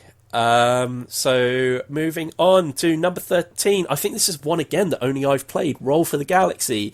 I like custom dice, and this game has lots of them. You use these dice to help fill your tableau with new planets and technology as you try to establish your galactic empire quicker than your opponents. But what I really like about this game is that everyone will be watching one another's tableaus and trying to work out what free actions they'll get from everyone else, and what you yourself should focus on once you know that. This was a top 5 game for me on my list when we made this before. It may have dropped very slightly on my personal list, but that's to say I think this is still a top 10 game. I would have moved it up probably a few places from here. Man, I feel like we're going to be saying this about a few of these games now, but I've really got to get you guys to play this because it is an awesome game. Really, really good. I think, if anything, my love of this game probably, and rolling those dice and using symbols to do actions is probably what pushes King of Tokyo a bit further down for me, because I prefer doing it on this one. Yeah, it's not really so much like a direct combat game like King of Tokyo, but that thrill of rolling dice and stuff is just at its peak with Roll for the Galaxy. Okay, moving on to number 12, the Pokemon collectible card game. I haven't played it since this list was made, I don't think. The meta has changed as well since we've made this list in a way that I find exhausting. Right. I think, do you know what? I've just read the words that I wrote a year ago. This is begrudgingly on this list.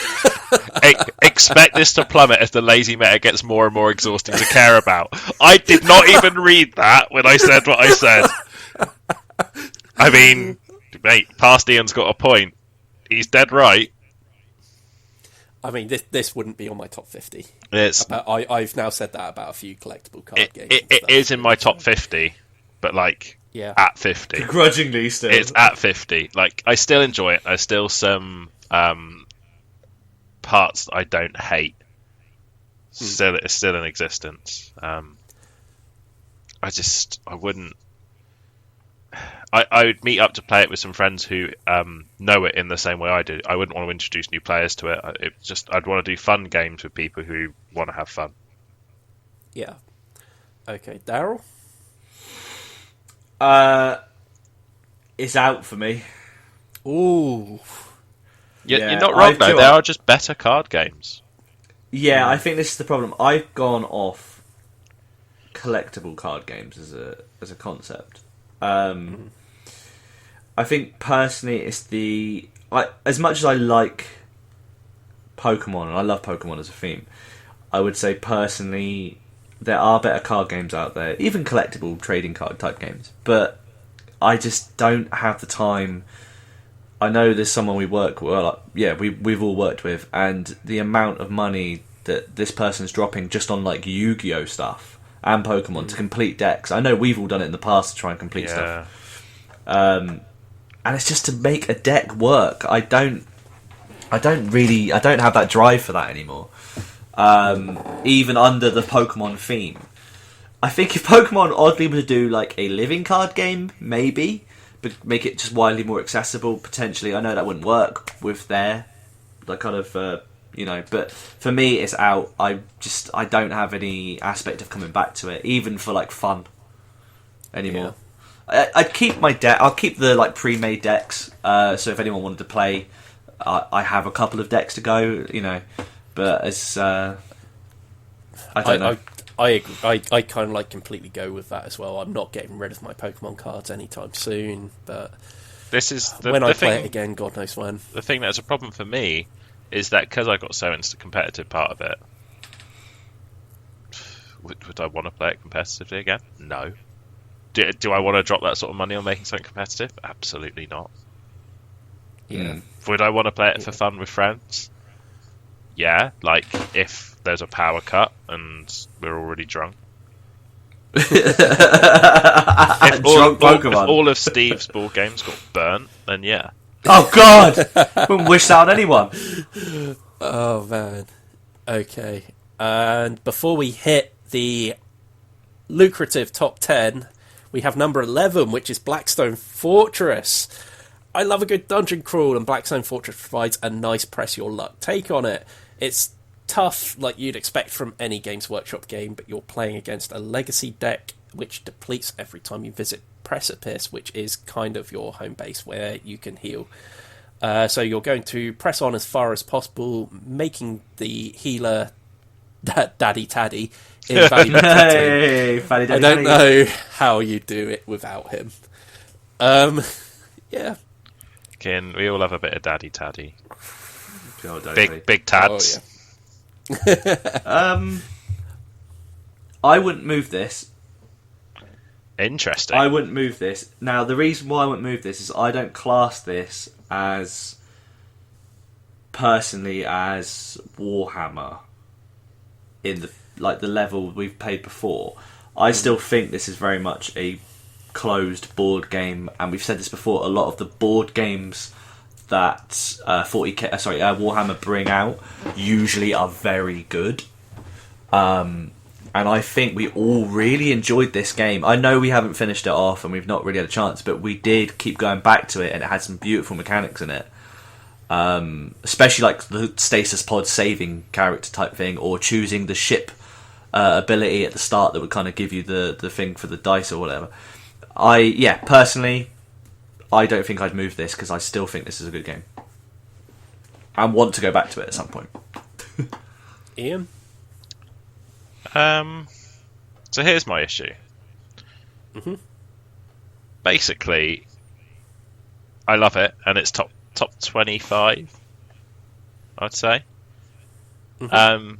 I have found recently that I have a penchant for making my own characters for stuff similar. Like, I've been playing a lot of RPGs.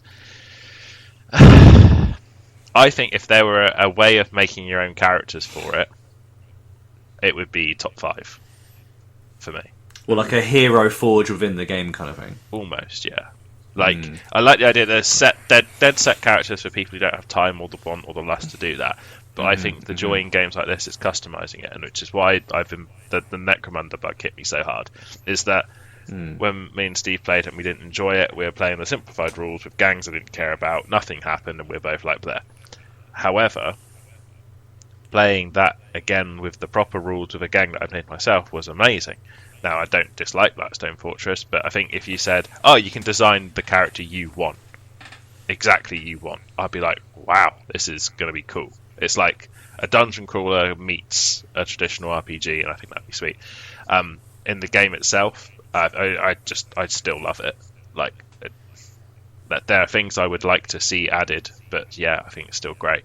It has also had a couple of things added to it, isn't it? Had like the Ogren and the Commissar and stuff like that. And one day I might actually even paint the models for it. Oh yeah, you've still got the models for that. Yeah, I do. They're behind me. So, this, I'm happy that it's in the top 50. But, having now played it, and to cut this down in one word, Gloomhaven. Yeah, I think that's a fair comment. I don't see any reason why I'd want to play this over Gloomhaven. Now that I've actually played Gloomhaven and I've been playing at least Jaws of the Lion as a solo campaign thing, it's why I would probably knock this way, way down the list at this point. On further reflection as well, I feel like if this was still in the top 50, I'd have to have Descent on my list as well. Because I do think Descent is still a better game than this. But I mean, I have no problems with it actually being on this list. If there was one Games Workshop game that I feel I'd be happy to have represented on this list, it probably would be Blackstone Fortress, to be honest. But yeah, again, we shall Gloomhaven sometime. Okay, now we move into our top 10. This is where the big boys play. And at number 10, we have Cosmic Encounter, the ultimate in intergalactic bullshit.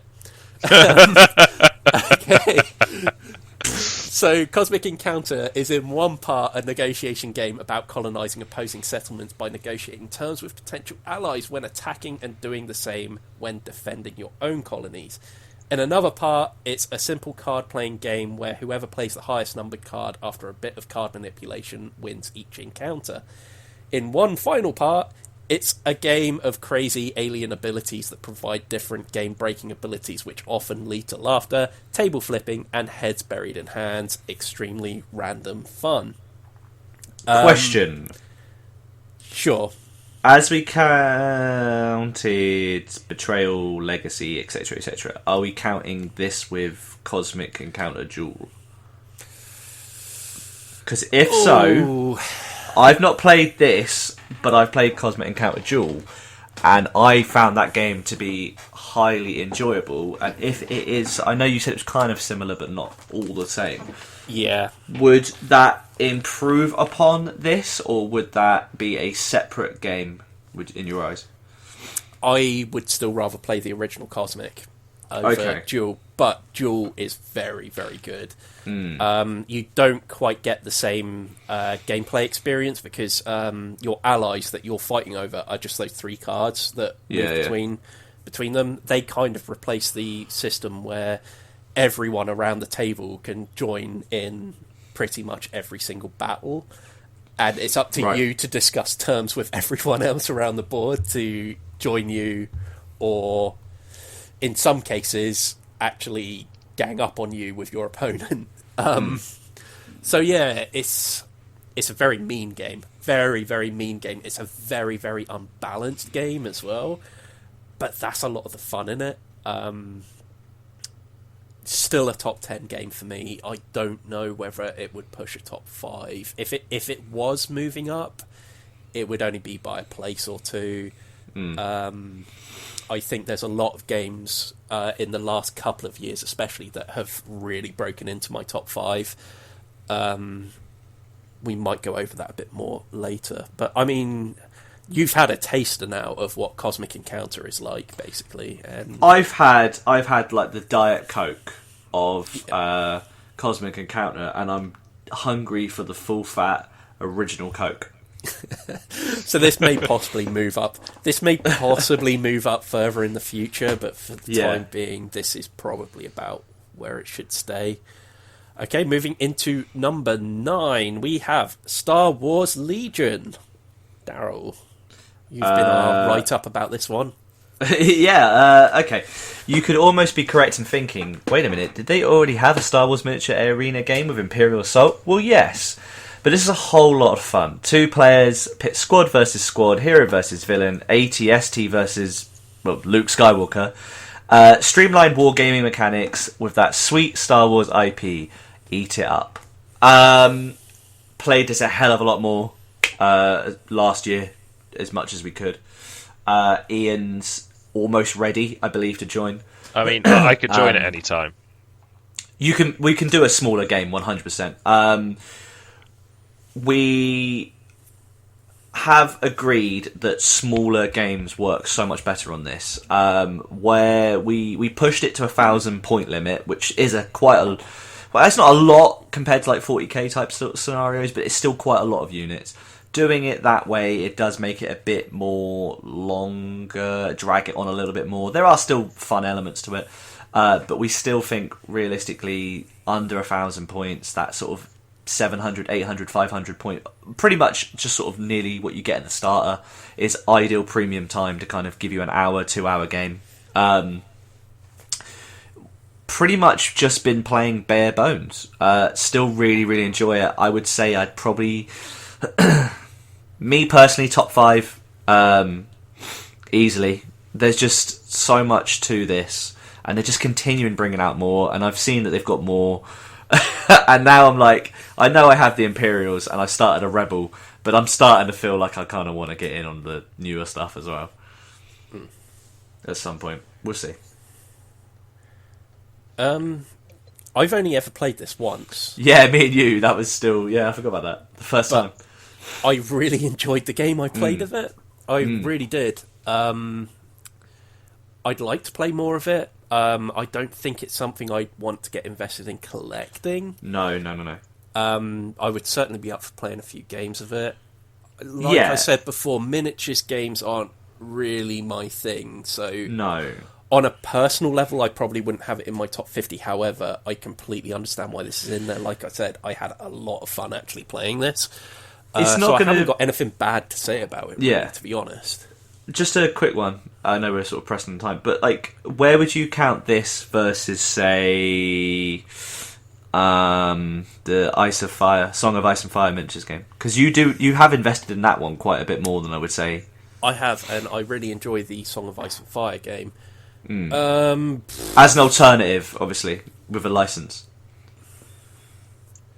I thought this was a really good small skirmish game. I feel as if a Song of Ice and Fire is unique enough in its own experience that I probably would still take that over this, I think. Yeah. And I'm purely thinking on those reasonings there, because I still would say my miniatures game of choice would be Infinity, which is a small-scale skirmish game like Legion. Yeah. Whereas you kind of have the big war army, even though it's a small army with thingy. Yeah, but I also think that A Song of Ice and Fire is very unique as well. It plays differently to almost any other skirmish game that I've ever played before, which really appeals to me. But yeah, that's essentially my thinking. Ian, do you want to finish off Legion? Yeah, I do. Then do it. I think it's the IP is always going to appeal to me personally. It's a theme that I'm never going to get tired of. I do something I think in my head occasionally is, would I play this game if I didn't enjoy the IP? And I think yes, I would. I think that the way the tokens work and the turn taking works and just the style of combat and things like that, I just really actually like it a lot. But I think Daryl's It's quite a simplified game, isn't it? Is it a simplified game? Yeah, I would say the mechanics of it, other than obviously upgrades and stuff like that, which any game's going to have, I would say it's more the moving, the actions. So the moving, quite... the moving and actions is simplified, and the only other thing I would say is actually simplified is it's taken the rule book out of the equation for a lot and put it on the card. You're not looking up. You're not going, what does disgustingly resilient do again? And you're looking it up through a bit. It gives me a extra 4+ save. Actually, I think you'll find it's a 5+ save now. There's none of that. It's on the card. I would say the dice as well. The dice are simplified. Like, you're not having to roll 40 dice. You're just rolling the required dice, and it's either a hit or not. Yeah. Do you know? Like, it's. I like the fact of that. Yeah, there are some like more heavier parts to it, but I would say out of stuff we've played, rules heavy, not so much. Personally. Okay, so Ian, would you? I know Daryl said that he would move this up into top 5. Would you be the same, Ian? I think it would be. No, I wouldn't. But it's top 10. Yeah. Okay, so if it was moving up, it would be a couple of places, really. Okay. Okay, on to number 8. We have Dungeons and Dragons 3.5. Ian, would you like to talk us through what was written here? This is my jam. Is basically what I've written, and it continues to be my jam. This is I think this is the level of freedom, isn't it? Some things are set by that. D&D is so free to be completely different, and the theme can completely change, and the imagination takes so much control. That any sick freak can make anything they want. 3.5 is the version that I considered my favourite because I played the hell out of it. 5th edition is what I've written. Is 5th edition is also great and probably the best place to start these days. 5th edition has superseded 3.5 in my books. Would you have both in the top 50? No, or I would. Would you say 5th would replace? I would put D&D.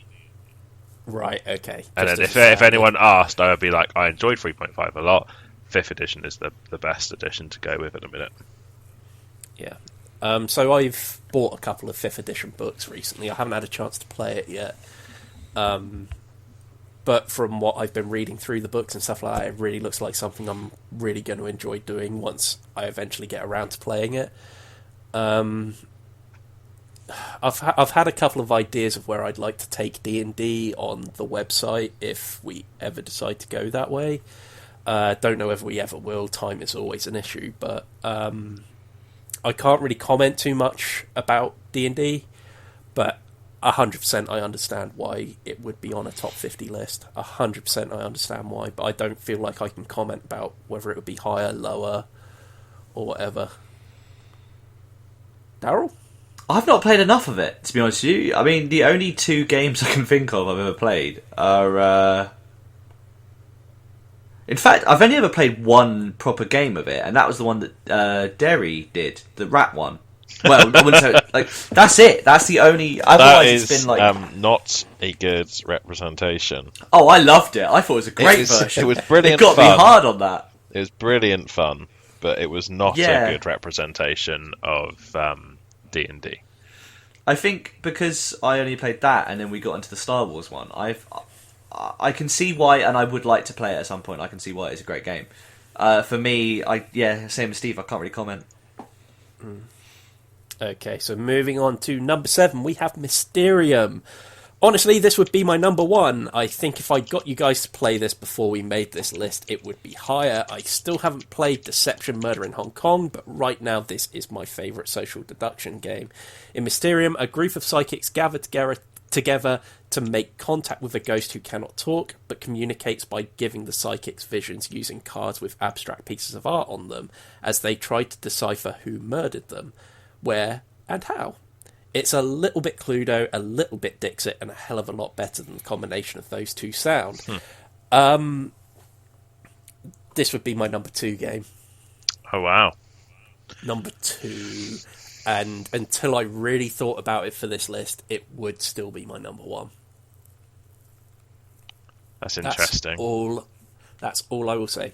I know you guys have played Mysterium Park, and it is very much the same game, but a little bit harder. You obviously aren't working towards having multiple options for the very last round. That's kind of what does make it harder, but generally the game is exactly the same apart from that. Based on that, do you think this game would be higher than number 7? Yes.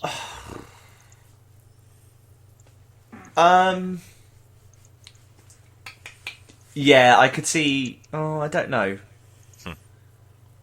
For me, I don't know. I'm not sure. I really enjoyed the lighter version, if you will. I really enjoyed it, but I feel like I would have to personally play the full fat version again.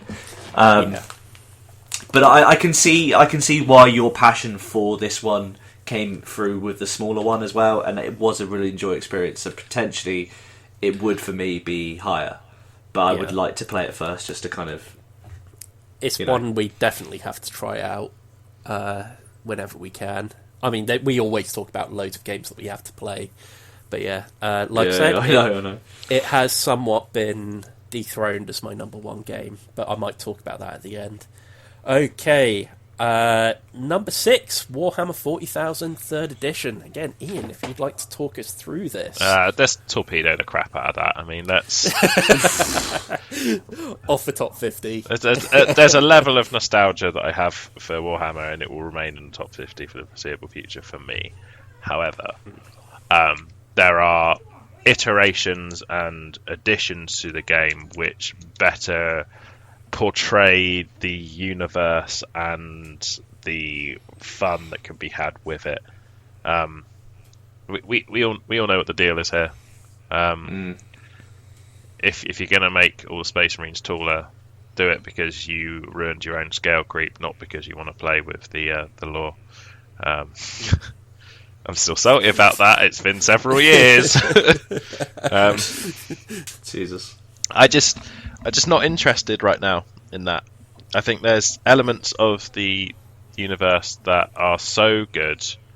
The lore itself is so good. I just don't want to play mass pitch battles of it, and I don't want to pay Games Workshop for the privilege to do so.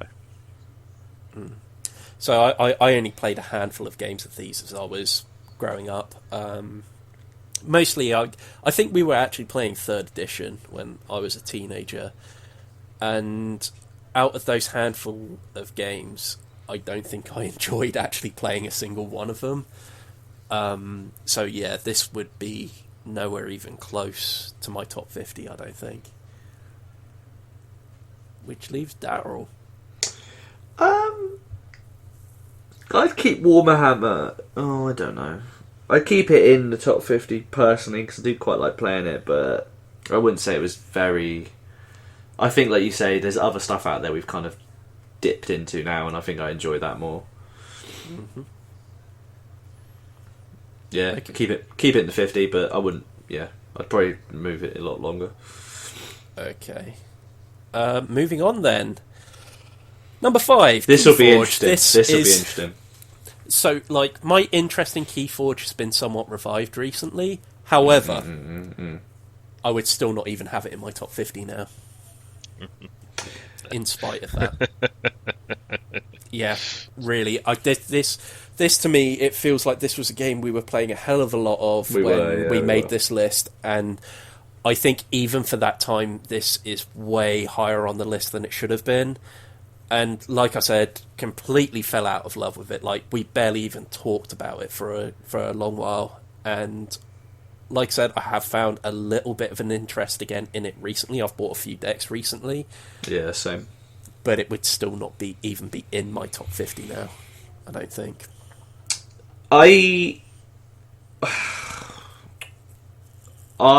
much like Star Wars Destiny, I can't get rid of this purely based on the fact that we did actually enjoy playing it, and I do intend to enjoy playing it again at some time. Yeah. So for me personally, I liked a lot about it. I don't think I'd get rid of it. Yeah. I definitely push it out of the top 10, top 20 maybe, but I wouldn't get rid of it. This would, if I'd extended my personal list to a top 100, it would be in there. Yeah, 99. in terms of a 58, no, it doesn't knock on that door at all. So, yeah, that's what I have to say about that. And I think with Ian, it would have never been in your top 50 in the first place. I could not like this game. I would not play it on a train. I would not play it on a plane. I would not, should not have it in my top 50. Fuck off. Yeah. I am genuinely speaking as someone who does enjoy this game as well. I do enjoy it. It does not belong in the top 50. I'd like to clarify that I have no issue with how the game plays. Just it doesn't capture what I need out of a card game. Yeah. And the would not, could not on a plane, would not, could not on a train was more for my own enjoyment than anything else. I don't not like it. I just don't want to invest money in something I'm not interested in. So, like, my opening line for this when I wrote it was Keyforge is probably my favourite card game right now. It's not. Definitely not. What is? The Arkham Horror card game. There you go. There's your swap. That is hands down my favourite one right now. Like I said, I'm mortified that I didn't put Netrunner in here as well. Although it's a dead game, that just plays amazingly. Okay, shall we move on? Yeah. We are going inside the top 5 now, and at number 4 we have Mansions of Madness, an innovative app that cuts both setup time and limits the amount of rules you have to learn, make this an essential game. The app also provides so much atmosphere with well-written story snippets and great music, which really help bring this game to the next level. It's a really tough co-op experience, but they're usually the best kind. It's tense, creepy, but a hell of a lot of fun.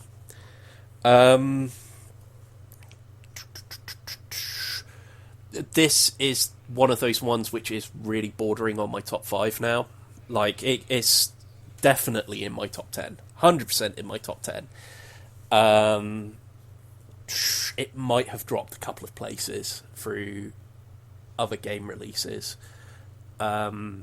Still, I do love this game. I don't think I know anyone that's ever played it and gone, it's okay. I think everyone I know that's played this has really enjoyed it. And I think that speaks a hell of a lot for it. So yeah, it will have dropped a couple of places, but it should be roughly where it is, I think. Yeah, I mean, top 20. Yeah, I would struggle to think it out loud and place it, but yeah, it's a good game. The direct comparison is always going to be Betrayal at House on the Hill. I find. I think I prefer Betrayal on House on the Hill. I think it's gotten a hell of a lot closer for me, but I still would take Mansions of Madness over it, I think. But yeah, I think that gap has somewhat closed because we've enjoyed doing the Legacy version of it so much. And Daryl, you've not never played it. This? Yeah, I didn't think you had. Wow. It is on the list, given my love now for Thingy. But yeah, I do want to play it. I just feel like you've said so many good things about it. Yeah. Hopefully. It makes me want to play Mountains of Madness. I want to play that as well. It's a completely different game, but a hell of a lot of fun. But yeah, maybe one day. Okay, moving on to number 3, we have Champions of the Wild, probably the best party game on the market right now. It's a simple premise. It's the Animal Olympics. There are 3 randomly drawn events, and you have a hand of 4 animals. Choose the animal in your hand that you think will win, argue its case against everyone else's chosen animal, and then vote on what you think would win. The game is so easy to take out to a bar or pub, and it's just so full of laughs. How could we not include it this high up in our list? I tell you, we could place this lower. I'll put it that way. It's very obvious that we enjoyed this at the time that this went so high on the list, and it's because we all played it and it went high-ish on our list that it's this high. It's an amazing game. It is. This is not a diss. This is. Let's be a bit more realistic and put a bit of perspective on it. It's top 30. In reality, I mean, this is a game that you would directly compare to games like Fun Employed and stuff like that. It is in that bracket. I think I'd put it alongside Fun Employed. I don't prefer Fun Employed. Yeah, I think you're probably right about that as well. Daryl?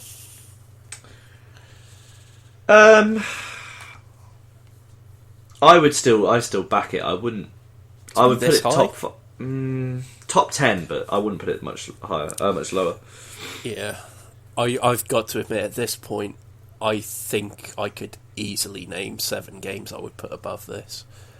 I think that's the issue I have here, and I think there are a lot of games. I think, like Ian said, it was a game at the time that we made this list we were enjoying immensely. And I think that's what pushed it up so high. I think it helps that we all enjoyed. enjoyed it, so it got cumulative score. It all got. I think so. The way we worked it out, because there were games on that list that some of us hadn't played, they got high because of one of us or two of us saying they were really good. This is one we all said was good, not really good, but good, and it ended up getting higher because of it, I think. Yeah, possibly. But it's not to say it's bad. It's really good. Not at all. Okay. Moving on to number 2, we have the X-Wing miniatures game. Daryl, you've written up a little bit here. Wow, I can't believe it was me. So, we are torn between X-Wing of old and the second edition. In many ways, second edition takes all that was great with the first edition and then streamlines it. Fairly easy to pick up, and I highly recommend grabbing a starter set and having a go. Would you like to read your bit, Ian, as well? Yeah, I think that's fair. You've kind of added to it here. There will always be something fun about making your own whoosh and poo-poo noises as I destroy Daryl's TIE fighters. A game has simple basic rules which you make complex with your own tactics and squad sets, and the new version gives the meta a fresh feel away from the spam of a couple of very powerful characters. Yeah, love this game.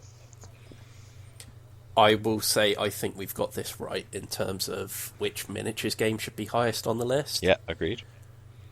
This in the ever-evolving world, which is my slightly decrepit, rancid brain, I couldn't tell you exactly where I put this on my list. I can tell you that it's top 2 for me. Yeah. I mean, the thing is, like, you guys both know that I'm far more stationed in the board gaming realm over the miniatures gaming scene, so it would be a hell of a lot lower for me. That said, I still think this should be the highest placing miniatures game, as we've already said. Yeah. I'm never going to be disappointed about having this on a top 50 list at all. No. It's a really good game. I have fun every single time I play the X-Wing miniatures game. So the only thing that's stopping me from placing it where it is having played Wings of Glory. So, again, you beat me to it. So I was about to say, can we quickly discuss 2 games with similar concepts that I've played? One is Wings of Glory.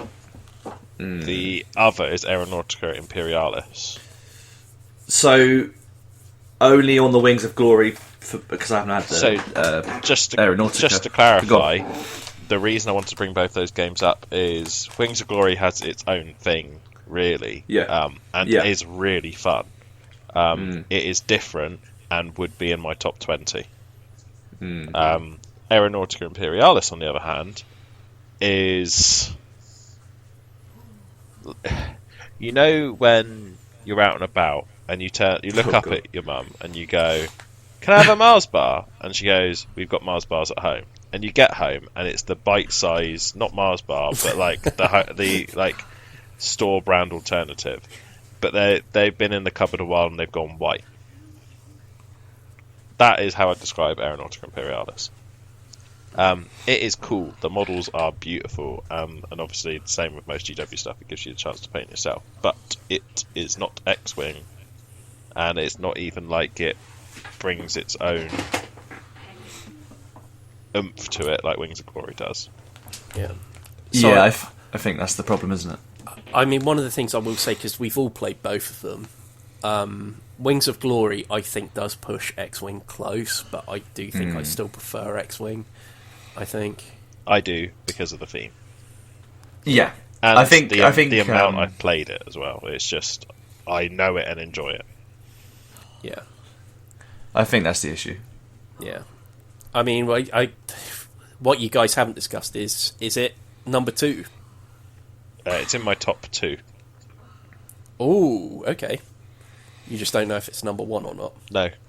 But I mean, I know what our number 1 for our list is, and it's not that, so it's probably number 1. Yeah. Oh, no, do you know what? Yeah, do you know what? It's number 1, but I've just remembered what I was going to think about putting it alongside / Are you saying it's your number 1 now? It is my number 1 now. Right, okay. Daryl? Yeah, I would say thematically it still stays where it is. Okay. I don't think there's anything in the world. If someone said to me, "Do you want to pop down to Toyman and play some X-Wing?" That, like, legitimately, I can't think of many things that would make me say no. Okay.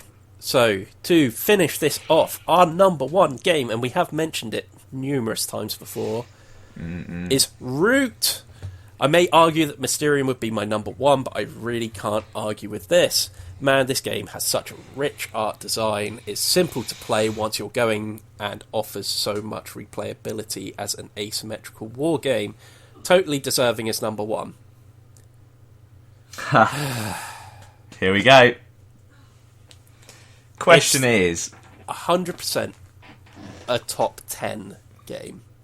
Yeah, I would say easily it's a top 10 game, but I think the issue I'm having is I've not played it since we wrote this. You, however, have started trying some of the expansions, and I wonder, does this change your opinion or placement in any way, shape, or form? Root has not gone down in my estimation as to how good it is. The problem is there are other games I've played that are better than it, in my opinion. Okay. That is my issue since we made this list. And whereas Mysterium, without a shadow of a doubt, is still in my top 5. Like I said, it's my number 2 game still. Root, I don't know if it's in my top 5 anymore, if I'm perfectly honest. I certainly feel as if 1 is too high for it.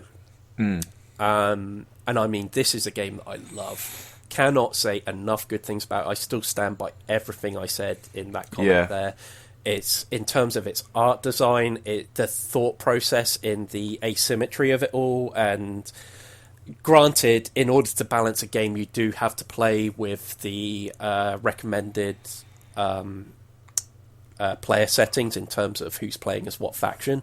For example, in a 2-player game, you wouldn't play with the Vagabond, for example.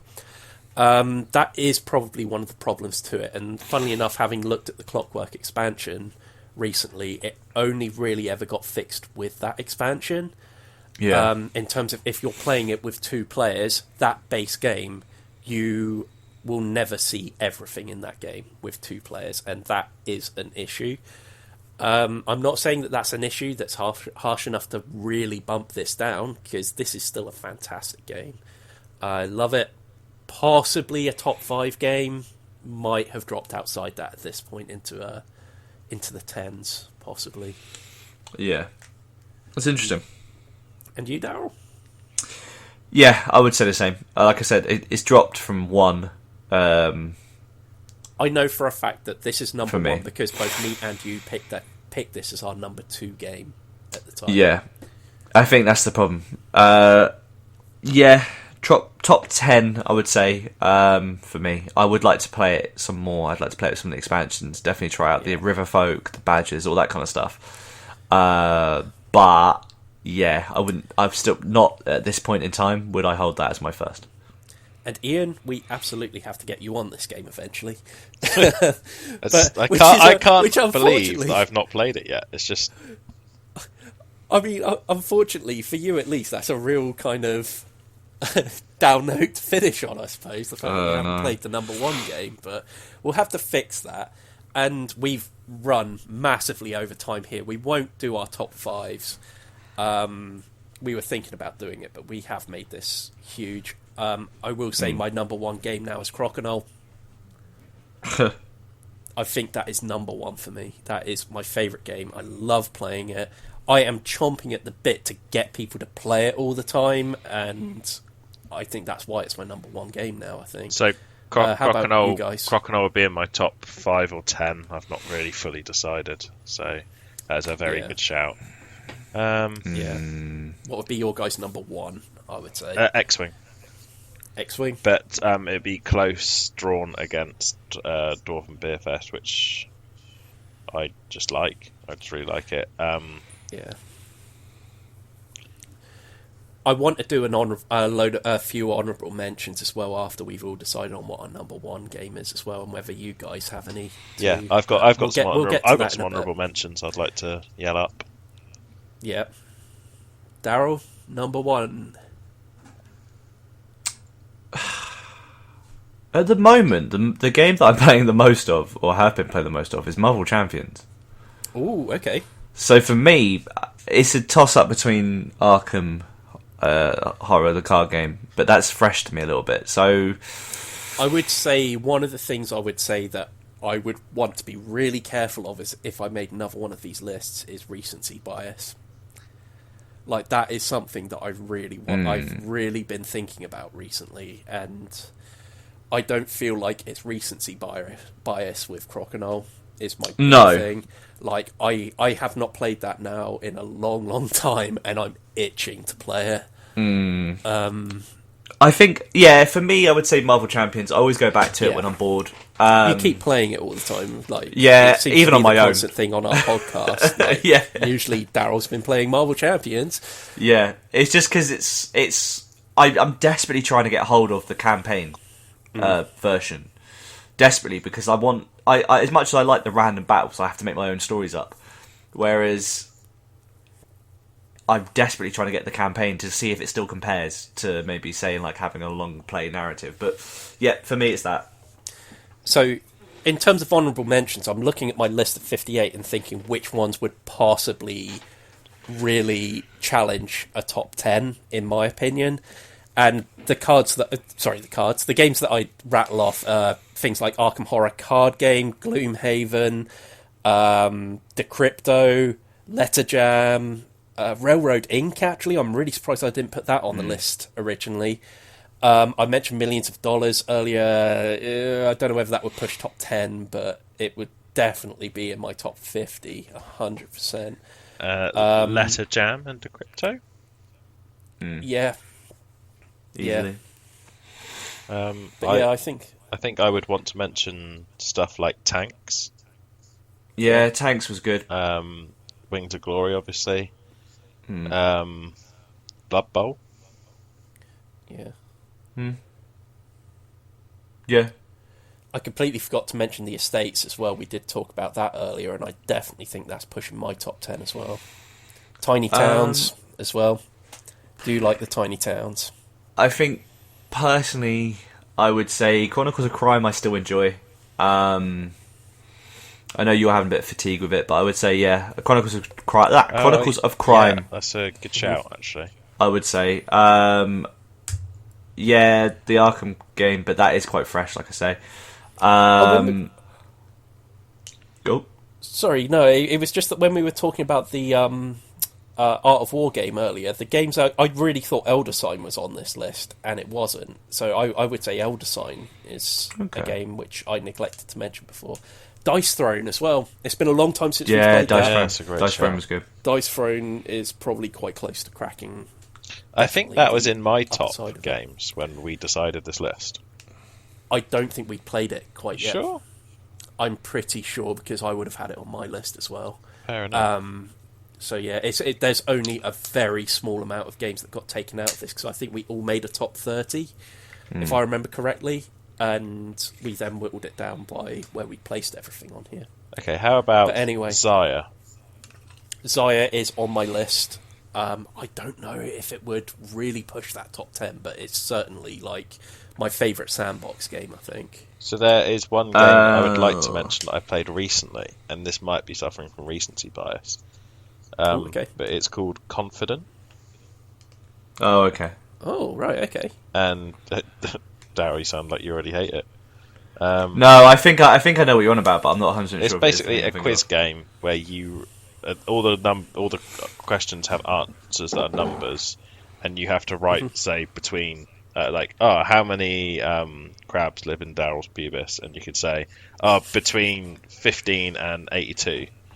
No, it's an uncountable amount. Anyway, you'd be wrong at that point, but whoever's got the smallest range and the correct range gets more points. It's quite cool. Okay. Call of Cthulhu as well, sorry. Would be in the top 10 for me. What's the Men at Work? Yeah. Men at Work would be in there. Mega City Oceania. Yeah. And Crokinole, and what was the one we played? I can never remember it. The one with the... Clask is good. No, it's the other one, the one where it's like chess but not chess. Oh, Quarto, yeah, that would be quite high up, because I actually really enjoyed that. Is genuinely on my 58 as well. Wow. But yeah, didn't get around to mentioning that. What's the game me, you, and Leon played? And I played it with you and Darryl at one point as well. And Toyman. Grifters. Oh, no, not Grifters. The Crew. The Crew, thank you. I don't know why that took me so long. That should be on the list. That would be top 10. Grifters as well, and Grifters. I really enjoyed Grifters. Grifters is good. For me. Yeah. Yeah, The Crew is on my 58 as well. Yeah, The Crew, I think in Tournament of Avalon was enjoyable, but it'd be low down. Yeah, I think so. Yeah. Anyway, I think we'll wrap things up there, because we are approaching 2.5 hours. Wow. Okay, thank you very much for joining us on this journey through our past. Time. Really, if you've watched any one of these podcasts before now, then thank you very much for helping us, basically through this. If you've joined us from the very beginning, then poor you, but thank you at the same time. It only gets better from here. It sure does. Probably not, but okay. Okay. We're going to get a replacement. And yeah, we've got a couple of things coming up on the channel soon. Ian is currently working on the Star Wars RPG. I've also got the review of Root ready to go as well, which you will probably be seeing next week. We've also got reviews of Fort coming up as well, and the Chronicles of Crime 1400 as well, but they should hit in the next month and a half probably. Thank you very much for joining us. Please, if you have enjoyed this video, don't forget to like, share, and subscribe to the channel if you haven't already. We also have our social medias. You can find at Everybody Dice for Twitter and at Everybody Dice Show for Instagram. We'll be back to taking audience questions next week as well, and we have the new email address if you can send them to everybodydiceshow@gmail.com, and we will answer your questions on the next podcast. We also have our Facebook page, facebook.com/everybodydice. Please do check that out as well. Apart from that, there should be some videos on screen somewhere around here. I should mention the Patreons as well. They chose this as their topic for this 50th podcast. You can also become one at patreon.com/everybodydice. For as little as $1 a month, you can also get access to our newsletter, as well as helping us choose which game we review every month too. I was getting to it before, but there should be some videos on screen around here about now. Please do give them a click if you could and watch more of our stuff. Thank you very much for joining us on this 50th podcast. See you soon. Bye. Oh, God. Bye. Ruined. Perfect. All ruined. Right, to start from scratch, guys. Number 50. Welcome. See ya.